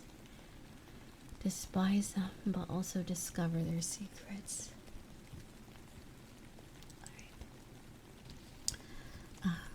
My shirt is itchy, the fabric coarse and irritating. It feels too tight around my neck, like it's slowly itching. Oh. Like it's slowly itching. Higher and higher. Determined to choke me, I strip it off and toss it over. The lamp then throws open a window before falling back onto the couch. How you doing? Don't listen. How's it going? Actually, I have to eat soon. So, probably stop the story here to BRB. You guys don't mind, like, I gotta eat, so it'll probably be like 15 to 20 minutes. If you guys don't mind, like, 15 to 20 minute BRB screen, then I'll come back afterwards. I'm interested in reading some more. But yeah.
I'll see you guys in a few hours. I do have some like things to do. Chores for packing, unpacking. There's a lot of stuff I gotta throw out. So there's some stuff I gotta do, and then I'm gonna probably chill, and then I'll be back to read part 3. I think I'll do part 3, and then I don't know. After that, I'll probably just go to bed after that. But then tomorrow we have a Arloriza stream, which is cool. Riza stream technically today or tomorrow. What time is it? Yeah, tomorrow.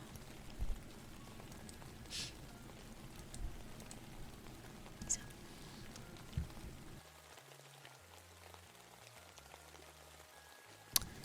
already, I'll see you guys. Bye. Also welcome. And thank you for the follows. I'm almost to 1,000, isn't that crazy? I just made this account in February. I didn't think I'd grow that fast on my second channel.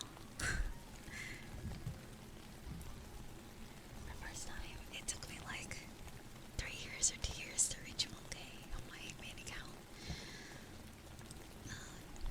Thank you so much. I'll see you guys. Bye-bye. Bye-bye. Also, did I get all my daily stuff?